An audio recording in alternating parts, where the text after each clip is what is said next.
ಓಂ ನಮೋ ಭಗವತೆ ಶ್ರೀರಮಣಾಯ.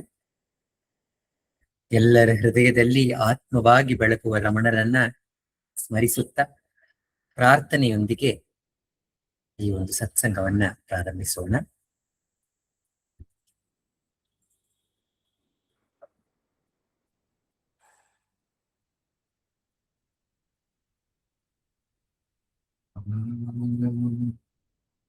ದಕ್ಷಿಣಾಮೂರ್ತಿ ಸಾರಂಭಾ ಶಂಕರಾಚಾರ್ಯ ಮಧ್ಯಮಾ ರಮಣಾಚಾರ್ಯ ಪರ್ಯಂತಾ ವಂದೇ ಗುರು ಪರಂಪರಾ ವಂದೇ ಗುರು ಪರಂಪರಾ ವಂದೇ ಗುರು ಪರಂಪರಾ. ಶುಕ್ಲಾಂಬರಧರಂ ವಿಷ್ಣುಂ ಶಶಿವರ್ಣಂ ಚತುರ್ಭುಜಂ ಪ್ರಸನ್ನವದನಂ ಧ್ಯಾಯೇತ್ ಸರ್ವವಿಘ್ನೋಪಶಾಂತಯೇ. ಆಂಗಿಕಂ ಭುವನಂ ಯಸ್ಯ ವಾಚಿಕಂ ಸರ್ವವಾङ्ಮಯಂ ಆಹಾರ್ಯಂ ಚಂದ್ರತಾರಾದಿ तं ನಮಃ ಸಾತ್ವಿಕಂ ಶಿವಂ. ಓಂ ನಮೋ ಭಗವತೆ ಶ್ರೀರಮಣಾಯ. ಓಂ ನಮೋ ಭಗವತೆ ಶ್ರೀರಮಣಾಯ. ಓಂ ನಮೋ ಭಗವತೆ ಶ್ರೀರಮಣಾಯ.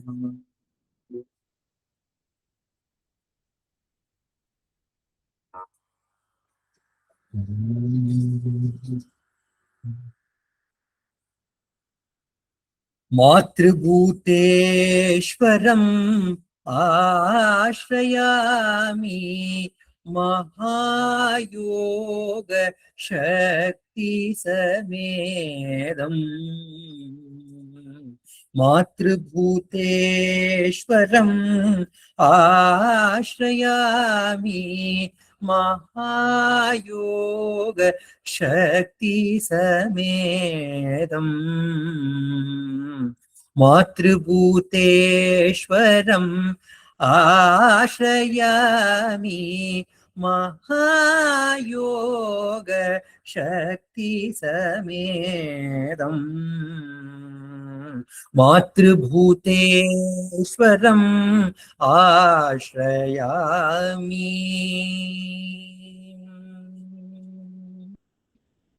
ಮಾತೃಧ್ಯಾನ ಧ್ಯೇಯಾತೀತ ಪರಂ ಅವಾಂಗ್ಮನೋಗೋಚರಂ ಅಪ್ರಮೇಯಂ. ಧ್ಯಾನ ಧ್ಯೇಯಾತೀತ ಪರಂ ಅವಾಂಗ್ಮನೋಗೋಚರಂ ಅಪ್ರಮೇಯಂ. ಮಾತೃಭೂತೇಶ್ವರಂ ಆಶ್ರಯಾಮಿ ಮಹಾಯೋಗ ಶಕ್ತಿ ಸಮೇದಂ. ಮಾತೃಭೂತೇಶ್ವರಂ ಆಶ್ರಯಾಮಿ.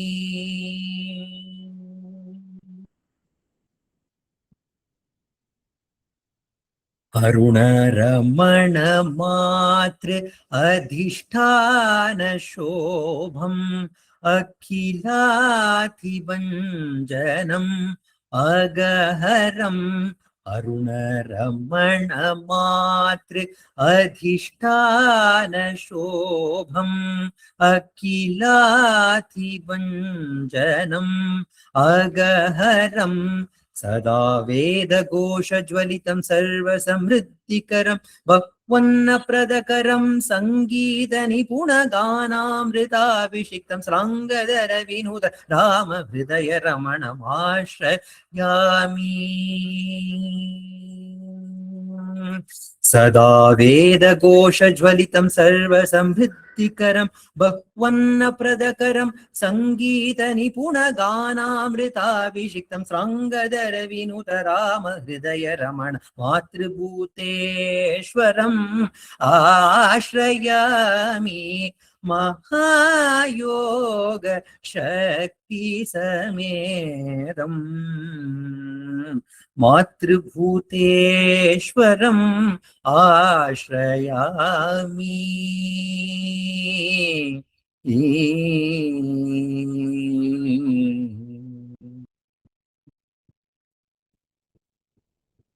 ನಮೋ ರಮಣ.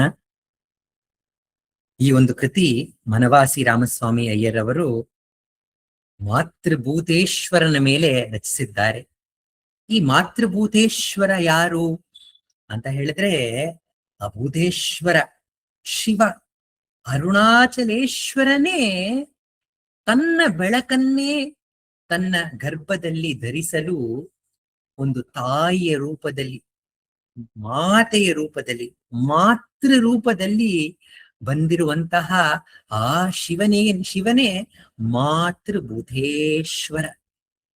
ಈ ಮಾತೃಭೂತೇಶ್ವರನ ಮಡದಿ, ದ ಕಾನ್ಸಾರ್ಟ್ ಆಫ್ ಮಾತೃಭೂತೇಶ್ವರ ಯಾರು ಅಂದ್ರೆ ಯೋಗಾಂಬಿಕೆ.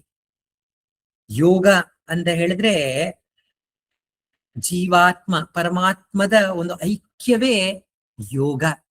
ಯಾವಾಗ ಈ ಮನಸ್ಸು ಹೃದಯದಲ್ಲಿ ಒಂದಾಗತ್ತಲ್ಲ, ಅದು ಯೋಗ. ಯೋಗ ಮೀನ್ಸ್ ಯೂನಿಯನ್.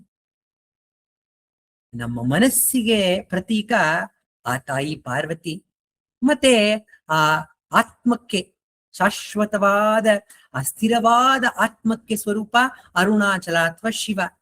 ಇವರಿಬ್ಬರೂ ಅರುಣಾಚಲದಲ್ಲಿ ಒಂದಾಗಿದ್ದಾರಲ್ಲ, ಅದರ ಪ್ರತೀಕವೇ ಈ ಮಾತೃಭೂತೇಶ್ವರ ಹಾಗೂ ಯೋಗಾಂಬಿಕೆ.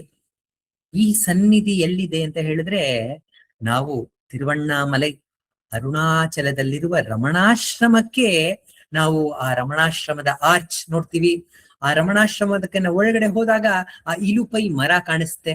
ಆ ಇಲುಪೈ ಮರವನ್ನು ದಾಟಿ ನಾವು ಮುಂದಕ್ಕೆ ಹೋದಾಗ ಮೊದಲನೇ ಸಿಗುವಂತಹ ಸನ್ನಿಧಿಯೇ ಮಾತೃಭೂತೇಶ್ವರ ಸನ್ನಿಧಿ. ಆ ಮಾತೃಭೂತೇಶ್ವರ ಸನ್ನಿಧಿಯೇ ಈಗಿರುವ ರಮಣಾಶ್ರಮಕ್ಕೆ ಅದು ಕೇಂದ್ರ ಬಿಂದು. It is the nucleus of the present day Ramanashram. And ಆ ಸನ್ನಿಧಿ ಯಾರ್ದು ಅಂತ ಹೇಳಿದ್ರೆ ರಮಣ, ಅರುಣ ರಮಣ ಮಾತೃ ಅಧಿಷ್ಠಾನ ಶೋಭಂ. ಅದು ರಮಣರ ತಾಯಿಯಾದ ಅಳಗಮ್ಮಳ ಸಮಾಧಿ. ಆ ಒಂದು ಶಕ್ತಿಯೇ, ಆ ಒಂದು ಮಾತೃ ಶಕ್ತಿಯೇ ಈ ರಮಣಾಶ್ರಮವನ್ನ ಈಗಲೂ ಕೂಡ ನಡೆಸ್ತಾ ಇದೆ. ಶ್ರೀ ಆರ್ ನಟರಾಜನ್ರವರು ಅಳಗಮ್ಮನ ಬಗ್ಗೆ ಅನೇಕ ಪುಸ್ತಕಗಳನ್ನು ರಚಿಸಿದ್ದಾರೆ. ಒಂದು ಮೊದಲನೇ ಪುಸ್ತಕ ರಮಣ ಅಂಡ್ ಮದರ್. ಅವರ ಕೊನೇ ಪುಸ್ತಕ the saga of enlightenment mother Alagamma ಅನ್ನುವ ಪುಸ್ತಕದಲ್ಲಿ ಬರೆದಿದ್ದಾರೆ. ಅದರಲ್ಲಿ ಅವರು ಹೇಳ್ತಾರೆ, ಅರುಣಾಚಲ ಅನೇಕ ಜ್ಞಾನಿಗಳಿಗೆ ಜ್ಞಾನವನ್ನ ನೀಡಿದ್ದಾರೆ. ಅನೇಕ ಜ್ಞಾನಿಗಳು ಅರುಣಾಚಲದಲ್ಲಿ ನೆಲೆಸಿದ್ದಾರೆ. ಅವರೆಲ್ಲ ಸಮಾಧಿಗಳನ್ನ ನಾವು ಕಾಣಬಹುದು. ಗುರು ನಮಃ ಶಿವಾಯರ ಸಮಾಧಿ, ಅದಲ್ಲದೆ ಗುಹೈ ನಮಃ ಶಿವಾಯರ ಸಮಾಧಿ ಅಲ್ಲಿದೆ. ಗುರು ನಮಃ ಶಿವಾಯ, ಆ ವಿರೂಪಾಕ್ಷ ದೇವ ಅನ್ನುವ ಒಬ್ಬರು ಸಮಾಧಿ, ಅಲ್ಲಿ ವಿರೂಪಾಕ್ಷ ಗುಹೆಯಲ್ಲಿ ಅವರ ಸಮಾಧಿ ಇದೆ. ಮತ್ತೆ ಮಹಾನ್ ಶೇಷಾದ್ರಿ ಸ್ವಾಮಿಗಳಲ್ಲಿ ಇದ್ರು, ರಮಣ ಮಹರ್ಷಿಗಳಿದ್ರು. ಆದ್ರೆ ಈ ಒಂದು ಉದ್ದ ಸಾಲಿನಲ್ಲಿ ನಾವ್ಯಾರು ಆ ಸ್ತ್ರೀ ಜ್ಞಾನಿಯ ಒಂದು ಸಮಾಧಿಯನ್ನ ನಾವು ಆ ಲಿಸ್ಟ್ ಅಲ್ಲಿ ನೋಡೇ ಇಲ್ಲ. ಅಳಗಮ್ಮಳೇ ಆ ಅರುಣಾಚಲದಲ್ಲಿ ಒಂದು ಜ್ಞಾನವನ್ನ ಪಡೆದಂತಹ ಸ್ತ್ರೀ.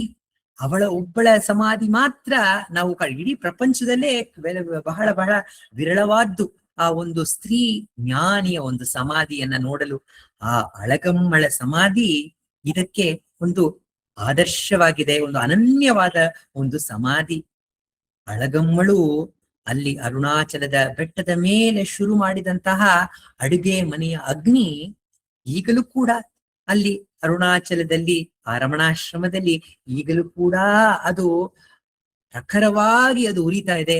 ಬಂದಂತಹ ಎಲ್ಲ ಭಕ್ತರ ಬರೀ ಜ್ಞಾನ ದಾಹವನ್ನ, ಜ್ಞಾನ ಹಸಿವನ್ನ ಮಾತ್ರ ಆ ರಮಣರ ಸನ್ನಿಧಿ ನೀಡ್ತಾ ಇಲ್ಲ, ಊಟವನ್ನ ನೀಡಿ ಆ ದೈಹಿಕ ಹಸಿವನ್ನ ಕೂಡ ಆ ಅಗ್ನಿ ಕ್ಷಮಿಸ್ತಾ ಇದೆ. ಅನೇಕ ಜನ ಸಾಧು ಸನ್ಯಾಸಿಗಳಿಗೆ ಅಲ್ಲಿ ಮೊದ್ಲು ನಮಗೆ ಊಟ, ಭಕ್ತರಿಗೆ ಊಟಕ್ಕೆ ಮೊದ್ಲು ಅಲ್ಲಿ ನಾರಾಯಣ ಸೇವೆ ಅಂತ ಎಲ್ಲ ತಿರುವಣ್ಣಾಮಲೈನ ಸಾಧುಗಳಿಗೆ, ಭಿಕ್ಷುಕರಿಗೆ ಎಲ್ಲರಿಗೂ ಮೊದಲು ಊಟವನ್ನ ಕೊಡ್ತಾರೆ, ನಾರಾಯಣ ಸೇವೆ ಅಂತ. ತದನಂತರ ಎಲ್ಲ ಭಕ್ತರಿಗೆ ಅದು ಭಿಕ್ಷೆ ಅಂತ. ಅವರಿಗೆ ಆಚೆ ಕಡೆ ಕೊಡೋದು ನಾರಾಯಣ ಸೇವೆ, ಒಳಗಡೆ ನಮಗ್ ಸಿಗೋದು ಭಿಕ್ಷೆ ಅನ್ನೋ ರೀತಿನಲ್ಲಿ ಆ ಅಳಗಮ್ಮಳು ಪ್ರಾರಂಭಿಸಿದಂತಹ ಆ ಒಂದು ಅಡುಗೆ ಮನೆಯ ಅಗ್ನಿ ಈಗಲೂ ಉರಿತಾ ಇದೆ, ಎಲ್ಲರ ಹಸಿವನ್ನ ಅದು ತಣಿಸ್ತಾ ಇದೆ. ಆ ಅಳಗಮ್ಮಳಿಗೆ ನೀಡಿದಂತಹ ಆ ಜ್ಞಾನದ ಪ್ರವಾಹ ಈಗಲೂ ಕೂಡ ಹರಿತಾ ಇದೆ. ಎಲ್ಲರೂ ಭಕ್ತರು ಬಂದು ಆ ಜ್ಞಾನದಲ್ಲಿ ಮಿಂದು ಅವರು ಹೋಗ್ತಾ ಇದ್ದಾರೆ. ಅಳಗಮ್ಮಾಳ್ ಬಾಲ್ಯದಿಂದಲೇ ಹಾಡುಗಳನ್ನೆಲ್ಲ ಹಾಡ್ತಾ ಇದ್ಲಲ್ಲ, ವೇದಾಂತದ ಎಲ್ಲ ಸಾರಗಳುಳ್ಳ ಹಾಡುಗಳನ್ನ ಅವಳು ಚಿಕ್ಕ ವಯಸ್ಸಿನಿಂದ ಅವಳು ಅಡುಗೆ ಮಾಡ್ತಾ ಅನ್ನದ ಹಾಡು ಮತ್ತೆ ಸಾರಿನ ಹಾಡು, ಈ ರೀತಿ ಅನೇಕ ಹಾಡುಗಳನ್ನ ಹಾಡ್ತಾ ಇದ್ರಂತೆ. ಇದೇ ರಮಣರು ತದನಂತರ ಅಪ್ಪಳದ ಹಾಡನ್ನ ಬರೆಯಲು ಅದು ಪ್ರೇರೇಪಿಸಿತು. ಸೊ ಆ ರೀತಿ ಹಾಡನ್ನ ಹಾಡಿದಂತ ಅಳಗಮ್ಮಾಳ್ ಈಗಲೂ ಕೂಡ ರಮಣಾಶ್ರಮದಲ್ಲಿ ನಾವೆಲ್ಲ ಮೊದಲು ಈ ಒಂದು ಸಂದರ್ಭ, ರಮಣರ ತಾಯಿಯ ಒಂದು ಆರಾಧನೆಯನ್ನ ನಾವು ಮಹಾಪೂಜೆ ಅಂತ ಆಚರಿಸ್ತೇವೆ. ಆಗ ನಮ್ಮ ರಮಣ ಮಹರ್ಷಿ ಸೆಂಟರ್ ಫಾರ್ ಲರ್ನಿಂಗ್ ಅನೇಕ ವರ್ಷಗಳು ಒಂದು ಹಾಡಿನ ಕಾರ್ಯಕ್ರಮ ಮತ್ತೆ ನೃತ್ಯ ಕಾರ್ಯಕ್ರಮ, ನಾಟಕದ ಕಾರ್ಯಕ್ರಮ ಇದೆಲ್ಲವೂ ನಡೀತಾ ಇತ್ತು. ಎಲ್ಲಿ ಅಂತ ಹೇಳಿದ್ರೆ ಆ ಮಾತೃಭೂತೇಶ್ವರ ಸನ್ನಿಧಿಯಲ್ಲೇ ಅದರ ಮುಂದೆ ಇರುವಂತಹ ನ್ಯೂ ಹಾಲ್, ಜೂಬ್ಲಿ ಹಾಲ್ ಅಂತ ಕರೀತಾರೆ. ಅಲ್ಲಿ ಎಲ್ಲ ಕಾರ್ಯಕ್ರಮಗಳು ನಡೀತಾ ಇತ್ತು, ಎಲ್ಲ ಹಾಡಿನ ಕಾರ್ಯಕ್ರಮ. ಹಾಗೂ ಈ ಎಲ್ಲವನ್ನ ಆನಂದದಿಂದ ಪ್ರೋತ್ಸಾಹಿಸಿ ಆನಂದಿಸುತ್ತಿದ್ದಾಳೆ ಆ ಅಳಗಮ್ಮಾಳ್ ಮಾತೃಭೂತೇಶ್ವರನ ಸ್ವರೂಪದಲ್ಲಿ. ಅಲ್ಲಿ ದಿನವೂ ಅದು ಆ ಅಳಗಮ್ಮನ ದೇವಸ್ಥಾನ ಇದೆಯಲ್ಲ, ಆ ಮಾತೃಭೂತೇಶ್ವರ ಸನ್ನಿಧಿ, ಅದು ಆಗಮ ಪ್ರಕಾರ ತಿರುಮೂಲರವರು ಬರೆದಿದ್ದಾರಲ್ಲ, ಆ ಆಗಮದ ಪ್ರಕಾರ ತುಂಬಾ ಅಚ್ಚುಕಟ್ಟಾಗಿ ಅದರಲ್ಲಿ ಏನೇನಿರ್ಬೇಕು ಒಂದು ದೇವಸ್ಥಾನದಲ್ಲಿ ಗಣೇಶ, ಸುಬ್ರಹ್ಮಣ್ಯರ ಮೂರ್ತಿ, ಅದಲ್ಲದೆ ಈ ಪ್ರದಕ್ಷಿಣಾ ರೂಪದಲ್ಲಿ ಹೋದಾಗ ಒಂದು ಗಣೇಶ, ಅದರ ಪಕ್ಕದಲ್ಲಿ ದಕ್ಷಿಣಾ ಮೂರ್ತಿ ದಕ್ಷಿಣಕ್ಕೆ ತಿರುಗಿ, ಅಲ್ಲಿ ಹಿಂದೆ ಲಿಂಗೋದ್ಭವ, ಅದರ ಹಿಂದೆ ಗಣಪತಿ, ಆಗಡೆ ಬಳ್ಳಿ ದೇವಯಾನೆ ಸಮೇತ ಮುರುಗನ ದೇವ ಒಂದು ಚಿಕ್ಕ ಒಂದು ಮಂಟಪ, ಅದಲ್ಲದೆ ಹಿಂದೆ ಲಿಂಗೋದ್ಭವದ ಒಂದು ಮೂರ್ತಿ, ಆ ಕಡೆ ಬ್ರಹ್ಮನ ಮೂರ್ತಿ, ಅದಲ್ಲದೆ ಚಂಡಿಕೇಶ್ವರನ ಮೂರ್ತಿ, ಅದಲ್ಲದೆ ದುರ್ಗಾದೇವಿಯ ಮೂರ್ತಿ, ಮಹಿಷಾಸುರನ ಮೇಲೆ ಹಿಂಗೆ ಒಂದು ಎಮ್ಮೆಯ ಕೋಣದ ಒಂದು ಮುಖ ಇದೆ, ಅದರ ಮೇಲೆ ಆನಂದದಿಂದ ಹಸನ್ಮುಖಿಯಾಗಿ ನಿಂತಿರುವಂತಹ ಆ ಒಂದು ದುರ್ಗಾದೇವಿಯ ಒಂದು ಸನ್ನಿಧಿ. ಅದಲ್ಲದೆ ಅಲ್ಲಿ ಒಂದು ನಟರಾಜ ಹಾಗೂ ಶಿವಕಾಮ ಸುಂದರಿ, ಅವರ ಒಂದು ಸೌಂದರ್ಯವನ್ನ ಬಣ್ಣಿಸಕ್ಕೆ ಆಗೋದಿಲ್ಲ, ಆ ರೀತಿ ಸದಾ ಅಭಯವನ್ನ ನೀಡ್ತಾ ಬನ್ನಿ ನನಗೆ ಶರಣಾಗಿ ಅನ್ನೋ ರೀತಿನಲ್ಲಿ ಆ ನಟರಾಜ ನರ್ತಿಸ್ತಾ ಇದ್ದಾನೆ. ಅದರ ಪಕ್ಕದಲ್ಲಿ ಸಾಕ್ಷಿಯಾಗಿ ಆ ಶಿವಕಾಮ ಸುಂದರಿ ನಿಂತಿದ್ದಾಳೆ. ತದನಂತರ ಅಲ್ಲಿ ಒಂದು ನವಗ್ರಹಗಳ ಸನ್ನಿಧಿ, ಇದೆಲ್ಲವೂ ಆಗಮದ ಪ್ರಕಾರ ಆ ಒಂದು ದೇವಸ್ಥಾನ ಕಟ್ಟಲ್ಪಟ್ಟಿದೆ. ಆ ಸನ್ನಿಧಿಯಲ್ಲಿ ಮಾತೃಭೂತೇಶ್ವರ ದೇವರಿದ್ದಾರೆ, ಅದರ ಪಕ್ಕ ಯೋಗಾಂಬಿಕೆ ನಿಂತಿದ್ದಾಳೆ, ಹಿಂದೆ ಮೇರು ಶ್ರೀಚಕ್ರ ಕೂಡ ಇದೆ. ಆದ್ರಿಂದ ಆಗಮಕ್ಕ ಕರೆಕ್ಟ್ ಆಗಿ ಎಲ್ಲ ಆಗಮದ ಶಾಸ್ತ್ರದ ಪ್ರಕಾರ ಆ ದೇವಾಲಯವನ್ನ ನಾವು ಕಾಣಬಹುದು. ಅದರ ಪಕ್ಕವೇ ಈಗ ನಾವು ರಮಣೇಶ್ವರ ಮಹಾಲಿಂಗವನ್ನ ನೋಡ್ತೀವಿ, ರಮಣೇಶ್ವರ ಮಹಾಸನ್ನಿಧಿಯನ್ನ. ಅಲ್ಲಿ ಈ ಆಗಮದ ಶಾಸ್ತ್ರದವನ್ನ ಬಿಟ್ಟು ಅದನ್ನ ಹೊಸ ಆಗಮದ ರೀತಿನಲ್ಲಿ ಅಂತ ಹೇಳಿದ್ರೆ ಏನು ಅಂತ ಹೇಳಿದ್ರೆ, ಏಕಮೂರ್ತಿಯಲ್ಲೇ ಎಲ್ಲಾ ದೇವರನ್ನ ಕಾಣೋ ರೀತಿನಲ್ಲಿ ಆ ರಮಣೇಶ್ವರ ಮಹಾಲಿಂಗ ಮಾತ್ರ ಇದೆ. ಆ ಲಿಂಗದಲ್ಲೇ ಎಲ್ಲಾ ದೇವಾನುದೇವತೆಗಳನ್ನ ಆಹ್ವಾನಿಸಿ ಅಲ್ಲಿ ಪೂಜೆಯನ್ನ ಸಲ್ಲಿಸಲಾಗತ್ತೆ. ಆ ರೀತಿ ತಾಯಿ ಅಳಗಮ್ಮಾಳ್ ಹಾಗೂ ಅದರ ಪಕ್ಕವೇ ಆ ರಮಣೇಶ್ವರ ಮಹಾಲಿಂಗ. AR ನಟರಾಜನ್ ಹೇಳ್ತಾರೆ, ಇದೆರಡೂ ಒಂದೇ ಶಕ್ತಿಯೇ. ಮಾತೃಭೂತೇಶ್ವರ ಅಂದ್ರೆ ಅರುಣಾಚಲನ್ನೇ ತಾಯಿಯ ರೂಪದಲ್ಲಿ ಬಂದಿದ್ದಾನೆ. ಆ ಅರುಣಾಚಲದ ಬೆಳಕೆ ಭಗವಾನ್ ರಮಣರು. ಆದ್ರಿಂದ ಇಬ್ಬರು ಒಂದೇ ಶಕ್ತಿಯೇ. ಆ ಒಂದೇ ಶಕ್ತಿಯೇ ಹೇಗೆ ಬೇರೆ ಬೇರೆ ರೀತಿಯಲ್ಲಿ ರೂಪವನ್ನ ತಾಳಿ ತನ್ನ ಲೀಲೆಯನ್ನ ಆಡುತ್ತಾ ನಮಗೆ ಆತ್ಮದ ಕಡೆಗೆ ತಿರುಗಲು, ಆ ಒಂದೇ ಶಕ್ತಿಯ ಕಡೆಗೆ ತಿರುಗಲು ಮಾರ್ಗದರ್ಶನ ನೀಡಲು ಈ ರೀತಿ ಅವರು ರೂಪವನ್ನ ತಾಳಿದ್ದಾರೆ. ಮಾತೃಭೂತೇಶ್ವರ, ಆ ತಾಯಿ ಅಳಗಮ್ಮಳು ಹೇಗೆ ಮಾತೃಭೂತೇಶ್ವರರಾದಳು ಅಂತ ಹೇಳಿದ್ರೆ ಅದು ಈ ದಿನವೇ ಆದಳು. ಈ ದಿನ ಅಂತ ಹೇಳಿದ್ರೆ ಮೇ 1922 ತಾಯಿ ಹಾಗೂ ಭಗವಾನ್ ಮತ್ತೆ ಭಕ್ತರೆಲ್ಲರನ್ನೂ ಅಲ್ಲಿ ಅರುಣಾಚಲದ ಬೆಟ್ಟದ ಮೇಲೆ ಸ್ಕಂದಾಶ್ರಮ ಅಂತ ಇದೆ. ಸ್ಕಂದಾಶ್ರಮ ಅನ್ನೋದು ಕಂದಸ್ವಾಮಿ ಅನ್ನುವ ಒಬ್ಬ ಭಕ್ತ ಒಬ್ಬನೇ ಅವನ ಅವನ ಶಕ್ತಿಯೆಲ್ಲ ಉಪಯೋಗಿಸಿ ಅಲ್ಲಿ ವಿರೂಪಾಕ್ಷ ಗುಹೆಯಲ್ಲಿ ಮುಂಚೆ ಇದ್ರು. ಅಲ್ಲಿ ನೀರಿನ ಅಭಾವ, ನೀರನ್ನ ತಗೊಂಡ್ಬರ್ಬೇಕು ಅಂತ ಹೇಳಿದ್ರೆ ಮೇಲೆ ಹತ್ತಿ ಅಲ್ಲಿಂದ ನೀರನ್ನ ತಗೊಂಡು ಕೆಳಗಡೆ ಬರ್ಬೇಕಾಗಿತ್ತು. ಅಲ್ಲೆಲ್ಲೂ ಬೆಟ್ಟದ ಮೇಲೆ ಆ ಬಿಸಿಲು ಕಾಲದಲ್ಲಂತೂ ನೀರು ಸಿಗೋದೇ ಇಲ್ಲ, ಕಷ್ಟವಾಗ್ತಾ ಇತ್ತು. ಆದ್ರಿಂದ ಆ ಕಂದಸ್ವಾಮಿ ಅನ್ನೋರು ಒಂದು ನೀರಿನ ಚಿಕ್ಕ ಜರಿ ಹರಿತಾ ಇತ್ತು. ಅದರ ಪಕ್ಕವೇ ಒಂದು ಆಶ್ರಮ ಮಾಡಿದ್ರೆ ಅನುಕೂಲ ಆಗತ್ತೆ, ರಮಣರ ತಾಯಿಗೆ ಮತ್ತು ಭಕ್ತರಿಗೆ ಅನುಕೂಲ ಆಗತ್ತೆ ಅಂತ ಹೇಳಿ ಅವರು ಒಂದು ಸುಂದರವಾದ ಗುಹೆಯನ್ನ ಅವರೇ ಒಬ್ಬರ ಶಕ್ತಿಯಿಂದ ಅದೆಲ್ಲವನ್ನ ಕೆತ್ತು ಅದನ್ನ ಸುಂದರವಾದ ಆಶ್ರಮವನ್ನಾಗಿ ಮಾಡಿ ಅದರ ಸುತ್ತ ಎಲ್ಲ ಗಿಡ ಮರಗಳನ್ನ ಬೆಳೆಸಿ ಹೇಗೆ ತಂಪಾಗಿರುವ ಒಂದು ಆಶ್ರಮದ ರೀತಿಯಲ್ಲಿ ಅವರು ಅದನ್ನ ಸೃಷ್ಟಿ ಮಾಡಿ ಭಗವಾನ್ ರಮಣರನ್ನ ಕೇಳ್ಕೊಂಡ್ರು. ಭಗವಾನ್ ರಮಣರೇ ಅಲ್ಲಿ ಬಂದು ಇರಿ ಅಂತ ಹೇಳಿದಾಗ ಆ 16 ವರ್ಷ ಸುದೀರ್ಘ ಕಾಲ ವಿರೂಪಾಕ್ಷ ಗುಹೆಯಲ್ಲಿದ್ದಂತಹ ಭಗವಾನ್ ರಮಣರು ಸ್ಕಂದಾಶ್ರಮಕ್ಕೆ ಬಂದು ನೆಲೆಸಿದ್ರು. ಆ ಸ್ಕಂದಾಶ್ರಮದಲ್ಲಿ ತಾಯಿಗಂತ ಸಪರೇಟ್ ಕೊಠಡಿ, ರೂಮ್, ಅದಲ್ಲದೆ ಭಕ್ತರಿಗೆ ರಮಣರಿಗೆ ಮಲ್ಕೊಳ್ಳಕ್ಕೆ ಅನುಕೂಲವಾಗುವ ರೀತಿಯಲ್ಲಿ ಕೊಠಡಿಗಳು, ಮತ್ತೆ ಅಡುಗೆಯನ್ನ ಮಾಡಲು ಅಡುಗೆ ಮನೆ, ಅದಲ್ಲದೆ ಹತ್ರವೇ ನೀರಿನ ಸೋರ್ಸ್ ಅದು ಹರಿತಾ ಇದೆ. ಅಲ್ಲಿ ಎಲ್ಲ ದಿನನಿತ್ಯದ ಕೆಲಸಕ್ಕೆ ನೀರನ್ನ ಮತ್ತೆ ಎಲ್ಲ ಕೆಲಸಕ್ಕೆ ನೀರನ್ನ ಒದಗುವ ರೀತಿಯಲ್ಲಿ ಸುಂದರವಾದಂತಹ ಆ ಸ್ಕಂದಾಶ್ರಮದಲ್ಲಿ ಇರಬೇಕಾದಾಗ ತಾಯಿಗೆ ತುಂಬಾ ಹುಷಾರ್ ತಪ್ಪಿತ್ತು. ಅವರ ಕೊನೆಯ ಸಮಯ ಬಂದಿತ್ತು. ಆಗ ಭಗವಾನ್ ರಮಣರು ಬೆಳಗ್ಗಿನ ಜಾವ 8 ಗಂಟೆಯಿಂದ ಭಗವಾನ್ ರಮಣರು ತಾಯಿಯ ತಲೆಯನ್ನ ತಮ್ಮ ಮಡಿಲ ಮೇಲೆ ಇರಿಸಿ ತಮ್ಮ ಬಲಗೈಯನ್ನ ಆ ತಾಯಿಯ ಆಧ್ಯಾತ್ಮ ಹೃದಯ ಅಂತ ಹೇಳಿದ್ರೆ ನಮ್ಮ ಎದೆಯ ಬಲಭಾಗದಲ್ಲಿರುವಂತಹ ಆಧ್ಯಾತ್ಮದ ಹೃದಯದಲ್ಲಿ ಅವರ ಬಲಗೈಯನ್ನ ಇಟ್ಟು ತಮ್ಮ ಎಡಗೈಯನ್ನ ಆ ತಾಯಿಯ ತಲೆಯ ಮೇಲೆ ಇಟ್ಟು ಅವರು ಹಲವಾರು ಗಂಟೆ ಹಂಗೇ ಕೂತ್ಕೊಂಡಿದ್ರು. ಭಕ್ತರು ಭಗವಾನ್ ಏನಾಗ್ತಾ ಇದೆ ತಾಯಿಗೆ ಅಂತ ಕೇಳಿದಾಗ ಭಗವಾನ್ ರಮಣರು ತಾಯಿ ಅನೇಕ ಜನ್ಮಗಳ ವಾಸನೆಗಳನ್ನ ನಾನು ಹೃದಯದಲ್ಲಿ ಅದು ಅಡಗಿ ನಾಶವಾಗೋ ರೀತಿನಲ್ಲಿ ನಾನು ಮಾಡ್ತಾ ಇದ್ದೇನೆ ಅಂತ ಅವ್ರ 2 ಕೈಗಳನ್ನ ಈ ತರ ಇಟ್ಟಿದ್ರು. ನಾನಾ ಜನ್ಮಗಳಲ್ಲಿ ಆಗ್ಬೇಕಾಗಿರಂತಹ ಎಲ್ಲ ವಾಸನೆಗಳನ್ನ ಭಗವಾನ್ ರಮಣರು ಕೆಲವೇ ಗಂಟೆಗಳಲ್ಲಿ ಆ ತಾಯಿಗೆ ಅನುಭವಿಸೋ ರೀತಿನಲ್ಲಿ ಅವರಿಗೆ ಅನುಗ್ರಹವನ್ನ ಮಾಡಿ ಆ ಎಲ್ಲ ವಾಸನೆಗಳು ಎಲ್ಲ ಕ್ಷಮನವಾಗಿ ಆ ಮನಸ್ಸು ಹೃದಯದಲ್ಲಿ ಅದು ಅಡಗಿದಾಗ ರಾತ್ರಿ ಸಮಯವಾಗಿದೆ.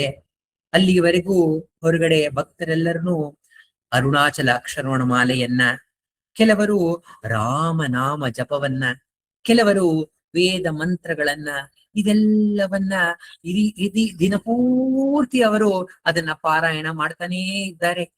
ಆ ದಿನದ ಅಂತ್ಯದಲ್ಲಿ ತಾಯಿ ತನ್ನ ಆ ದೇಹವನ್ನ ತ್ಯಾಗ ಮಾಡಿದಳು. ತ್ಯಾಗ ಮಾಡಿದಾಗ ಭಕ್ತರು ಬಂದು ಭಗವಾನ್ ತಾಯಿ ತೀರಿ ಹೋದರೆ ಅಂತ ಕೇಳಿದಾಗ ಭಗವಾನ್ ರಮಣರು ಇಲ್ಲ, ತಾಯಿ ತೀರಿ ಹೋಗಿಲ್ಲ, ತಾಯಿ ಆ ಆತ್ಮದಲ್ಲಿ ಐಕ್ಯವಾಗಿದ್ದಾಳೆ.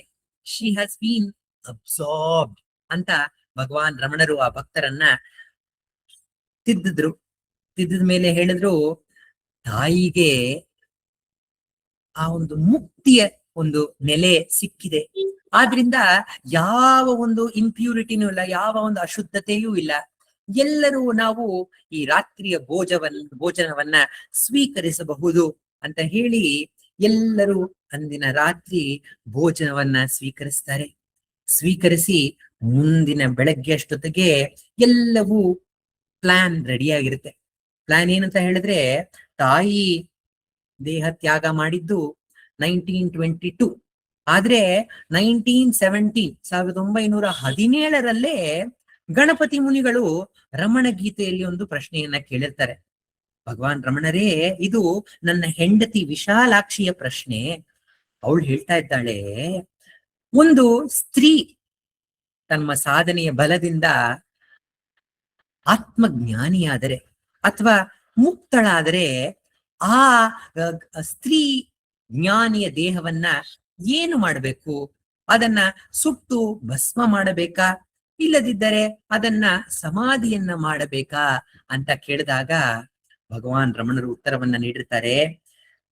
ಆತ್ಮಜ್ಞಾನದಲ್ಲಿ ಹಾಗೂ ಮುಕ್ತಿಯಲ್ಲಿ, in liberation and in self knowledge, ಈ ಲಿಂಗದ ಭೇದ ಭಾವ ಇಲ್ಲ, ಸ್ತ್ರೀ ಪುರುಷ ಎಂಬ ಭೇದ ಭಾವ ಇಲ್ಲವೇ ಇಲ್ಲ. ಇರುವುದು ಒಂದೇ ಆತ್ಮ. ಆ ಆತ್ಮ ತತ್ವದಲ್ಲಿ ಇರುವುದು ಒಂದೇ. ಆದ್ರಿಂದ ಆ ಸ್ತ್ರೀ ಸನ್ಯಾಸಿ, ಪುರುಷ ಸನ್ಯಾಸಿ ಅಥವಾ ಸ್ತ್ರೀ ಜ್ಞಾನಿ, ಪುರುಷ ಜ್ಞಾನಿ ಅಂತ ನೋಡೋ ಅವಶ್ಯಕತೆಯೇ ಇಲ್ಲ. ಅವಳ ದೇಹವೂ ಕೂಡ ನಾವು ಅದನ್ನ ಸಮಾಧಿಯನ್ನ ಮಾಡಬೇಕು ಅಂತ ಹೇಳಿದ್ರೆ, ಅಂತಹ ಜ್ಞಾನಿಯ ದೇಹ ಒಂದು ದೇವಸ್ಥಾನವಾಗಿರುತ್ತೆ. It is the temple of God. ಆದ್ರಿಂದ ಆ ದೇಹವನ್ನ ಸುಡಬಾರ್ದು, ಅದರ ಸಮಾಧಿಯನ್ನ ಮಾಡಬೇಕು ಅಂತ ಆಗಲೇ ಉತ್ತರವನ್ನ ನೀಡಿರ್ತಾರೆ. ಆದ್ರಿಂದ ಅದೇ ಉಪದೇಶದ ಪ್ರಕಾರ, ಆ ಒಂದು ಇನ್ಸ್ಟ್ರಕ್ಷನ್ಸ್ ಪ್ರಕಾರ ಆ ತಾಯಿಯ ದೇಹವನ್ನ ಅರುಣಾಚಲದ ಕೆಳಕ್ಕೆ ಅಂತ ಹೇಳಿದ್ರೆ ಸೌತ್ ಈಸ್ಟ್ ಡೈರೆಕ್ಷನ್ ನಲ್ಲಿ ಅಲ್ಲಿ ನೆಲೆಸಿ, ಅಲ್ಲಿ ಪಾಲಿ ತೀರ್ಥ ಅಂತ ಒಂದು ಪವಿತ್ರವಾದ ತೀರ್ಥ, ಅದರ ದಡದಲ್ಲಿ ಈ ಒಂದು ಮಾತೃಭೂತೇಶ್ವರ ಲಿಂಗದ ಸ್ಥಾಪನೆಯನ್ನ ಮಾಡಿದ್ರು. ಅದಕ್ಕೆ ಮಾತೃಭೂತೇಶ್ವರ ಅಂತ ಹೆಸರು ಕೂಡ ಗಣಪತಿ ಮುನಿಗಳು ಕೊಟ್ರು. ಅದಲ್ಲದೆ ಆಗ ಮೇರು ಚಕ್ರ ಇರಲಿಲ್ಲ. ಅವರೇ ಕೈಯಲ್ಲಿ ಒಂದು ಚಕ್ರವನ್ನ ಬರೆದು ಅದರ ಒಂದು ಸ್ಥಾಪನೆ ಕೂಡ ಮಾಡಿದ್ರು. ಮಾಡಿ ಅಲ್ಲಿ 48 ದಿನ ಒಂದು ಮಂಡಲ ಪೂಜೆಯನ್ನ ಕೂಡ ಮಾಡಿದ್ರು. ಆಗ ಅರುಣಾಚಲದಿಂದ, ತಿರುವಣ್ಣಾಮಲೈ ಹಳ್ಳಿಯಿಂದ ನೂರಾರು ಜನ, ಲಕ್ಷಾಂತರ ಜನ ಬಂದು ಆ ಒಂದು ಸನ್ನಿಧಿಯಲ್ಲಿ ಆ ಅನುಗ್ರಹವನ್ನ ಪಡೆದ್ರು. ಹೀಗೆ ತಾಯಿ ಅಳಗಮ್ಮಾಳ್ ಇಂದು ಈ ಸುದಿನದಂದು ಮೇ 19, 1922 ಅವಳು ಮುಕ್ತಿಯನ್ನ ಪಡೆದ್ಲು. ಅವಳನ್ನ ನೆನೆಯುವಂತಹ ದಿನವೇ ಇದು. ತಾಯಿಗೆ ರಮಣರು ಸುಲಭವಾಗಿ ಅವ್ರ ಈ ತರ ಒಂದು ಜ್ಞಾನವನ್ನ ಕೊಟ್ಬಿಟ್ರ, ತಮ್ಮ ಸ್ಪರ್ಶದಿಂದ ಮಾತ್ರ ಅವ್ರಿಗೆ ಜ್ಞಾನವನ್ನ ಕೊಟ್ಬಿಟ್ರ ಅಂತ ಹೇಳಿದ್ರೆ, ಆ ರಮಣರು ಇದರಿಂದ ನಮ್ಗೆ ಹೇಳ್ತಾ ಇದಾರೆ ಅಂತ ಹೇಳಿದ್ರೆ, ತಾಯಿಗೆ ಹೇಗೆ ಅವ್ರ ಹೃದಯದಲ್ಲಿ ತಮ್ಮ ಬಲಗೈಯನ್ನ ಮತ್ತೆ ಎಡಗೈಯನ್ನ ಅವರ ತಲೆ ಮೇಲೆ ಹೇಗಿಟ್ಟಿದ್ರಲ್ಲ, ನಮ್ಮ ಹೃದಯದಲ್ಲೂ ನಮ್ಮ ತಲೆ ಮೇಲೂ ಭಗವಾನ್ ರಮಣರ ನಮ್ಮ ಜೀವನದಲ್ಲಿ ಬಂದಿದ್ದಾರೆ ಅಂತ ಹೇಳಿದ್ರೆ, ಆಗಲೇ ಅವರು ತಮ್ಮ ಕೈಯನ್ನ ನಮ್ಮ ಮೇಲೆ ಇಟ್ಟಿದ್ದಾರೆ. ನಮಗೇನ್ ಹೇಳ್ತಾ ಇದ್ದಾರೆ? ಪ್ರತಿ ಸತ್ಸಂಗದಲ್ಲಿ, ಪ್ರತಿ ಕ್ಷಣದಲ್ಲಿ ನಮ್ಗೇನ್ ನೆನಪಿಸ್ತಾ ಇದ್ದಾರೆ? ನಾವು ಮೆದುಳಿನಲ್ಲಿ ಅಂತ ಹೇಳಿದ್ರೆ ನಮ್ಮ ಮನಸ್ಸಿನಲ್ಲಿ ನಾವು ಜೀವನವನ್ನ ನಡೆಸ್ತಾ ಇದ್ದೇವೆ. ಅಲ್ಲಿ ಜೀವನ ನಡೆಸಿದ್ದು ಸಾಕು, ಹೃದಯದ ಕಡೆಗೆ ತಿರುಗಿ ನಮ್ಮಲ್ಲಿರುವ ಅನೇಕ ಜನ್ಮಗಳ ವಾಸನೆ, ತಾಯಿ ಅಳಗಮ್ಮಾಳಂತಹ ಶ್ರೇಷ್ಠ ತಪಸ್ವಿ, ಅವಳು ಶ್ರೇಷ್ಠ ಸಾಧಕಿ. ಅವಳಿಗೇನೇನೆ ಅಷ್ಟೊಂದು ಜನ್ಮಾಂತರಗಳ ವಾಸನೆ ಅವಳಲ್ಲಿತ್ತು. ಅದೆಲ್ಲವೂ ಈ ಸಾಧನೆ ಮೂಲಕ ಅದು ಕ್ಷೀಣಿಸಿ ಹೋಯ್ತು ಅಂತ ಭಗವಾನ್ ರಮಣರು ಹೇಳ್ಬೇಕಾದ್ರೆ, ನಮಗ್ ಗೊತ್ತಿಲ್ಲ ನಮ್ಮಲ್ಲಿ ಎಂತಹ ವಾಸನೆಗಳು, ಯಾವ್ಯಾವ ಜನ್ಮದ ವಾಸನೆಗಳು ಅಂತ ಹೇಳಿದ್ರೆ, ನಾವು ಅನೇಕ ಜನ್ಮಗಳ ಒಂದು ಅನುಭವದಿಂದ ನಾವು ಒಂದು ಬೀಜವಾಗಿ ಇಟ್ಕೊಂಡಿರುವಂತಹ ಅನೇಕ ಅನುಭವಗಳು ನಮ್ಮಲ್ಲಿ ವಾಸನಾ ರೂಪದಲ್ಲಿ ಅಡಗಿವೆ. ಅದನ್ನ ನಮ್ಮ ಪ್ರಯತ್ನದಿಂದ ನಾವು ಅದನ್ನ ನಾಶ ಮಾಡಕ್ಕಾಗೋದಿಲ್ಲ. ಆದ್ರೆ ಭಗವಾನ್ ರಮಣರು ಹೇಳ್ತಾರೆ, ನಾವು ಧ್ಯಾನಕ್ಕೆ ಕೂತ್ಕೊಂಡಾಗ ಈ ವಾಸನೆಗಳು ಯೋಚನಾ ರೂಪದಲ್ಲಿ ನಮ್ಮಲ್ಲಿ ಹೇಳುತ್ತೆ. ಯೋಚನಾ ರೂಪವಾಗಿ ಎದ್ದಾಗ ಆ ಯೋಚನೆಗೆ ಜಾಗ ಕೊಟ್ರೆ ಅದು ಮತ್ತೆ ಅನೇಕ ಯೋಚನೆಗಳ ಪ್ರವಾಹವಾಗಿ ಹರಿದು ಮತ್ತೆ ಅನೇಕ ವಾಸನೆಗಳನ್ನ ನಮ್ಮ ಹೃದಯದಲ್ಲಿ ಅದು ಮತ್ತೆ ಬಿತ್ತಿ ಹೋಗುತ್ತೆ. ಆದ್ರಿಂದ ಈ ಯೋಚನೆ ಏಳುವ ಕ್ಷಣದಲ್ಲೇ ಯಾರಿಗೆ ಈ ಯೋಚನೆ? ನನಗೆ. ಹಾಗಾದ್ರೆ ನಾನು ಯಾರು ಎನ್ನುವ ಪ್ರಶ್ನೆಯನ್ನ, ಆ ಪ್ರಶ್ನೆ ಏನು ಅಂತ ಹೇಳಿದ್ರೆ ಬ್ರಹ್ಮಾಸ್ತ್ರ ಅದು. ಆ ಒಂದು ಅಸ್ತ್ರದಿಂದ ಈ ಎಲ್ಲ ವಾಸನೆಗಳು ಬರುತ್ತಿರುವ ವಾಸನೆಗಳಿಂದ ಬರುತ್ತಿರುವ ಈ ಯೋಚನೆಗಳನ್ನ ಒಂದೊಂದೇ ಒಂದೊಂದೇ ನಾವು ನಾಶವನ್ನ ಮಾಡಿದಾಗ ಒಮ್ಮೆ ಆ ಒಂದು ಕ್ಷಣ ಆ ರಮಣರ ಕೃಪೆಯಿಂದ ಎಲ್ಲ ವಾಸನೆಗಳು ನಾಶವಾಗಿ ನಾವು ಆತ್ಮದಲ್ಲಿ ನೆಲೆಸ್ತೇವೆ. ಆ ತಾಯಿ ಅಳಗಮ್ಮಳು ಆ ಮುಕ್ತಿಯನ್ನ ಪಡೆದ ಮೇಲೆ ಅವಳನ್ನ ಈ ಪದ್ಮಾಸನದ ಒಂದು ಒಂದು ಪೋಸ್ಚರ್ ನಲ್ಲಿ ಕೂರಿಸಿ ಅವಳನ್ನ ಅಲ್ಲಿ ನೆಲೆಸಿರ್ತಾರೆ. ಅಲ್ಲಿ ಸ್ಕಂದಾಶ್ರಮದಲ್ಲಿ. ಆಗ ಭಕ್ತರೆಲ್ಲರೂ ಹೇಳ್ತಾ ಇರ್ತಾರೆ, ತಾಯಿ ಅಳಗಮ್ಮ ಹೆಂಗ್ ಕಾಣಿಸ್ತಾ ಇದ್ದಾಳೆ ಅಂತ ಹೇಳಿದ್ರೆ ಸತ್ತ ದೇಹದಂತೆ ಕಾಣಿಸ್ತಾ ಇಲ್ಲ, ಯಾವುದೋ ಒಂದು ಯೋಗಿನಿ ತಪಸ್ಸಿನಲ್ಲಿ ಕೂತಿರೋ ರೀತಿನಲ್ಲಿ ನಮಗೆಲ್ಲ ಭಾಸವಾಗ್ತಾ ಇದೆ ಅಂತ ಎಲ್ಲರೂ ಆ ಅನುಭವವನ್ನ ಹಂಚ್ಕೊಳ್ತಾರೆ. ಆ ರೀತಿ ಆ ಯೋಗ ನೆಲೆಗೆ ಈ ದೇಹದ ಒಂದು ಅವಶ್ಯಕತೆ ಇಲ್ಲ. ಆದ್ರೆ ಯಾವಾಗ ನಾವು ಆ ಒಂದು ಸ್ಥಿತಿಯಲ್ಲಿ ಹೃದಯದಲ್ಲಿ ಯಾವಾಗ ನೆಲೆಸ್ತೀವಲ್ಲ, ಅದರ ಒಂದು ಪ್ರಭಾವ ನಮ್ಮ ದೇಹದಲ್ಲಿ ಕಾಣಬಹುದು. ಭಗವಾನ್ ರಮಣರ ಒಂದು ಕಣ್ಣುಗಳನ್ನ, ಅವರ ಮುಖಾರವಿಂದವನ್ನ ಕಂಡಂತಹ ಅನೇಕ ಭಕ್ತರು ಏನ್ ಹೇಳ್ತಾರೆ ಅಂತ ಹೇಳಿದ್ರೆ, ಆ ಒಂದು ಕರುಣೆಯ ನೋಟದಲ್ಲಿ ಅದು ಎಂತಹ ಹೊಳಪು.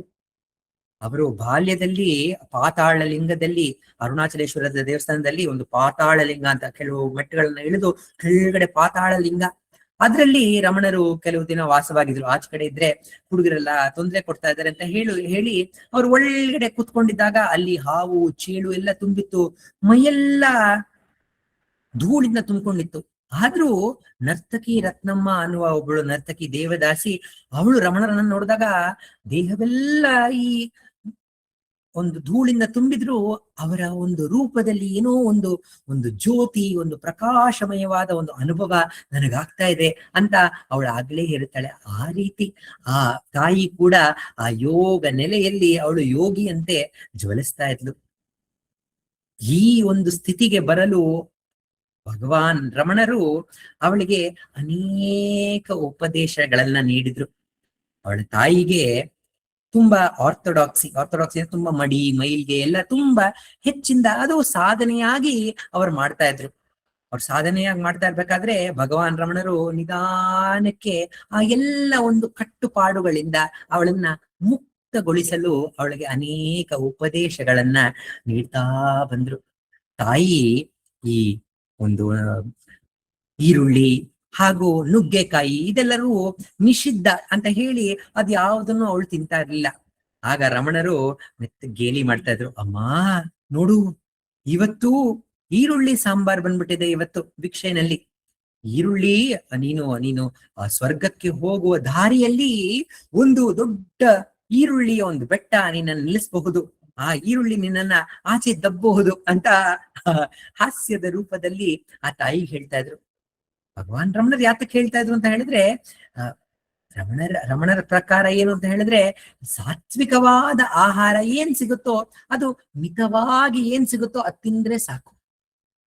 ಒಮ್ಮೆ ರಮಣರ ಆಶ್ರಮದಲ್ಲಿ ಆರ್ಥೋಡಾಕ್ಸ್ ಅವ್ರು ಏನ್ ಮಾಡ್ತಾರೆ ಅಂತ ಹೇಳಿದ್ರೆ, ನಿನ್ನೆ ಮಾಡಿದ್ದು ತಂಗಳನ್ನವನ್ನ ತಿನ್ನೋದಿಲ್ಲ, ಅದೆಲ್ಲ ಶ್ರೇಷ್ಠ ಅಲ್ಲ ಸಾಧನೆಗೆ ಅಂತ ಕೆಲವರು ತಿಳ್ಕೊಳ್ತಾರೆ. ಆದ್ರೆ ರಮಣರು ಅದ್ ಪರವಾಗಿಲ್ಲ, ಉಳಿದಿರೋ ಊಟವನ್ನ ಹೇಗೆ ಅದನ್ನ ಚೆಲ್ಲೋದು, ಅದನ್ನ ಹೇಗೆ ಬಿಸಾಕೋದು ಅಂತ ಹೇಳಿ ರಮಣರು ಆ ಉಳಿದಿದ್ದ ಅನ್ನವನ್ನು ಅಥವಾ ಉಳಿದಿದ್ದ ಸಾಂಬಾರನ್ನು ಮತ್ತೆ ಅದಕ್ಕೆ ಬೇರೆ ಏನಾದ್ರೂ ಒಂದು ಸಾಮಗ್ರಿಗಳನ್ನ ಬೆರೆಸಿ ಮತ್ತೆ ಹೊಸದಾಗಿ ಮಾಡಿ ಅದನ್ನು ಮತ್ತೆ ಬಡಿಸಿ ಅದನ್ನೇ ತಿಂತಾ ಇದ್ರು. ಆ ರೀತಿ ಭಗವಾನ್ ರಮಣರು ಯಾವ್ದರನ್ನೂ ಪೋಲು ಮಾಡ್ತಾ ಇರ್ಲಿಲ್ಲ. ಎಲ್ಲವೂ ಇದು ಎಷ್ಟು ಕಷ್ಟದಿಂದ ನಮ್ಗೆ ಅರುಣಾಚಲ ನಮಗೆ ಕೊಟ್ಟಿದ್ದಾನೆ, ಅದನ್ನ ಬಿಸಾಡಕ್ಕಾಗುತ್ತೆ ಅಂತ ಅವರು ಆ ರೀತಿ ಅವರು ಆ ತಾಯಿಗೆ ಎಲ್ಲ ಕಟ್ಟುಪಾಡುಗಳನ್ನ ನಿಧಾನವಾಗಿ ಹರಿಸ್ತಾ ಬಂದ್ರು. ತಾಯಿ ಅಡಿಗೆ ಮಾಡ್ತಾ ಇದ್ಲಲ್ಲ, ಮೊದಲು ಅವಳು ತಿಂದು ತದನಂತರ ಬೇರೆಯವ್ರಿಗೆಲ್ಲ ಭಕ್ತರಿಗೆಲ್ಲ ಹಂಚ್ತಾ ಇದ್ಲು. ಒಮ್ಮೆ ಏನಾಯ್ತು ಅಂತ ಹೇಳಿದ್ರೆ, ಅಲ್ಲಿ ಬೆಟ್ಟದ ಮೇಲೆ ಆ ಹುಲ್ಲನ್ನ ಕಡಿಯೋರು, ಗ್ರಾಸ್ ಕಟರ್ಸ್, ಅವರೆಲ್ಲ ಆ ಸುಸ್ತಾಗಿ ಸ್ಕಂದಾಶ್ರಮದ ಹತ್ರ ಬರ್ತಾ ಇದ್ದಾರೆ. ಯಾವನೋ ಒಬ್ಬ ಹುಲ್ಲು ಕುಯ್ಯುವವನು ಮೂರ್ಛೆ ಬಿದ್ದಿದ್ದಾನೆ. ಏನು ಊಟ ತಿಂದಿಲ್ಲ, ಹಸಿವಿನಿಂದ ಅವನು ಮೂರ್ಛೆ ಬಿದ್ದಿದ್ದಾನೆ. ಆಗ ಅವರು ಭಗವಾನ್ ರಮಣರು ಹೇಳ್ತಾರೆ, ಹೋಗ್ಬಿಟ್ಟು ಕುಂಜುಸ್ವಾಮಿಗೆ ಹೇಳ್ತಾರೆ, ಕುಂಜುಸ್ವಾಮಿ ಹೋಗ್ಬಿಟ್ಟು ಅಮ್ಮನಿಂದ ಒಂದ್ ಸ್ವಲ್ಪ ಊಟ ತಗೊಂಬಾ ಅಂತ ಹೇಳಿದಾಗ, ಕುಂಜುಸ್ವಾಮಿ ಕೇಳಿದಾಗ ತಾಯಿ ಹೇಳ್ತಾಳೆ, ನಾ ಇನ್ನೂ ಊಟ ಮಾಡಿಲ್ವಲ್ಲ, ನಾ ಹೇಗ್ ಊಟ ಕೊಡೋದು, ಊಟ ಕೊಡೋಕಾಗಲ್ಲ ಅಂತ ಹೇಳ್ಬಿಡು ಅಂತ ಕಳಿಸ್ಕೊಡ್ತಾರೆ. ಆಗ ರಮಣರೇ ತಾಯಿಯನ್ನ ಪ್ರೀತಿಯಿಂದ ಕರೆದು, ಅಮ್ಮ ಅಮ್ಮ ಯಾರು ಬಂದಿದ್ದಾರೆ ನೋಡು ಅಂತ ಕರೆದಾಗ, ಆ ತಾಯಿ ಅಳಗಮ್ಮ ಓಡಿ ಬಂದ್ ನೋಡ್ತಾಳೆ, ಯಾರೋ ನೆಂಟರು ಬಂದಿದ್ದಾರೇನೋ, ಯಾರೋ ಹಿರಿಯರು ಬಂದಿದ್ದಾರೇನೋ ಅಂತ ಹಿಂಗ ನೋಡ್ ಬಂದಾಗ ರಮಣರು ಹೇಳ್ತಾರೆ, ನೋಡಮ್ಮ ಇವರೆಲ್ಲರೂ ಅರುಣಾಚಲ ಸ್ವರೂಪರು, ಅರುಣಾಚಲನೇ ಬಂದಿದ್ದಾನೆ ನೋಡು ಅಂತ ಹೇಳಿದಾಗ, ಆ ಕ್ಷಣದಿಂದ ತಾಯಿ ಎಲ್ಲರಲ್ಲೂ ಅರುಣಾಚಲನ ಸ್ವರೂಪವನ್ನೇ ನೋಡೋದಕ್ಕೆ ಪ್ರಾರಂಭಿಸಿದ್ರು. ತಕ್ಷಣ ಒಳಗಡೆ ಹೋಗಿ ಆ ಎಲೆಯನ್ನ ತಗೊಂಬಂದು ಆ ಇದ್ದಂತಹ ಊಟವನ್ನ ಎಲ್ಲವನ್ನ ಆ ಹುಲ್ಲು ಕಡಿಯೋರೆಲ್ಲರಿಗೂ ಅದನ್ನ ಬಡಿಸಿ ಅವರೆಲ್ಲರಿಗೂ ಮತ್ತೆ ಚೇತರಿಸ್ಕೊಂಡು ಅವ್ರು ಮತ್ತೆ ತಮ್ಮ ಕೆಲಸವನ್ನ ನೋಡೋ ರೀತಿನಲ್ಲಿ ಆಯ್ತು.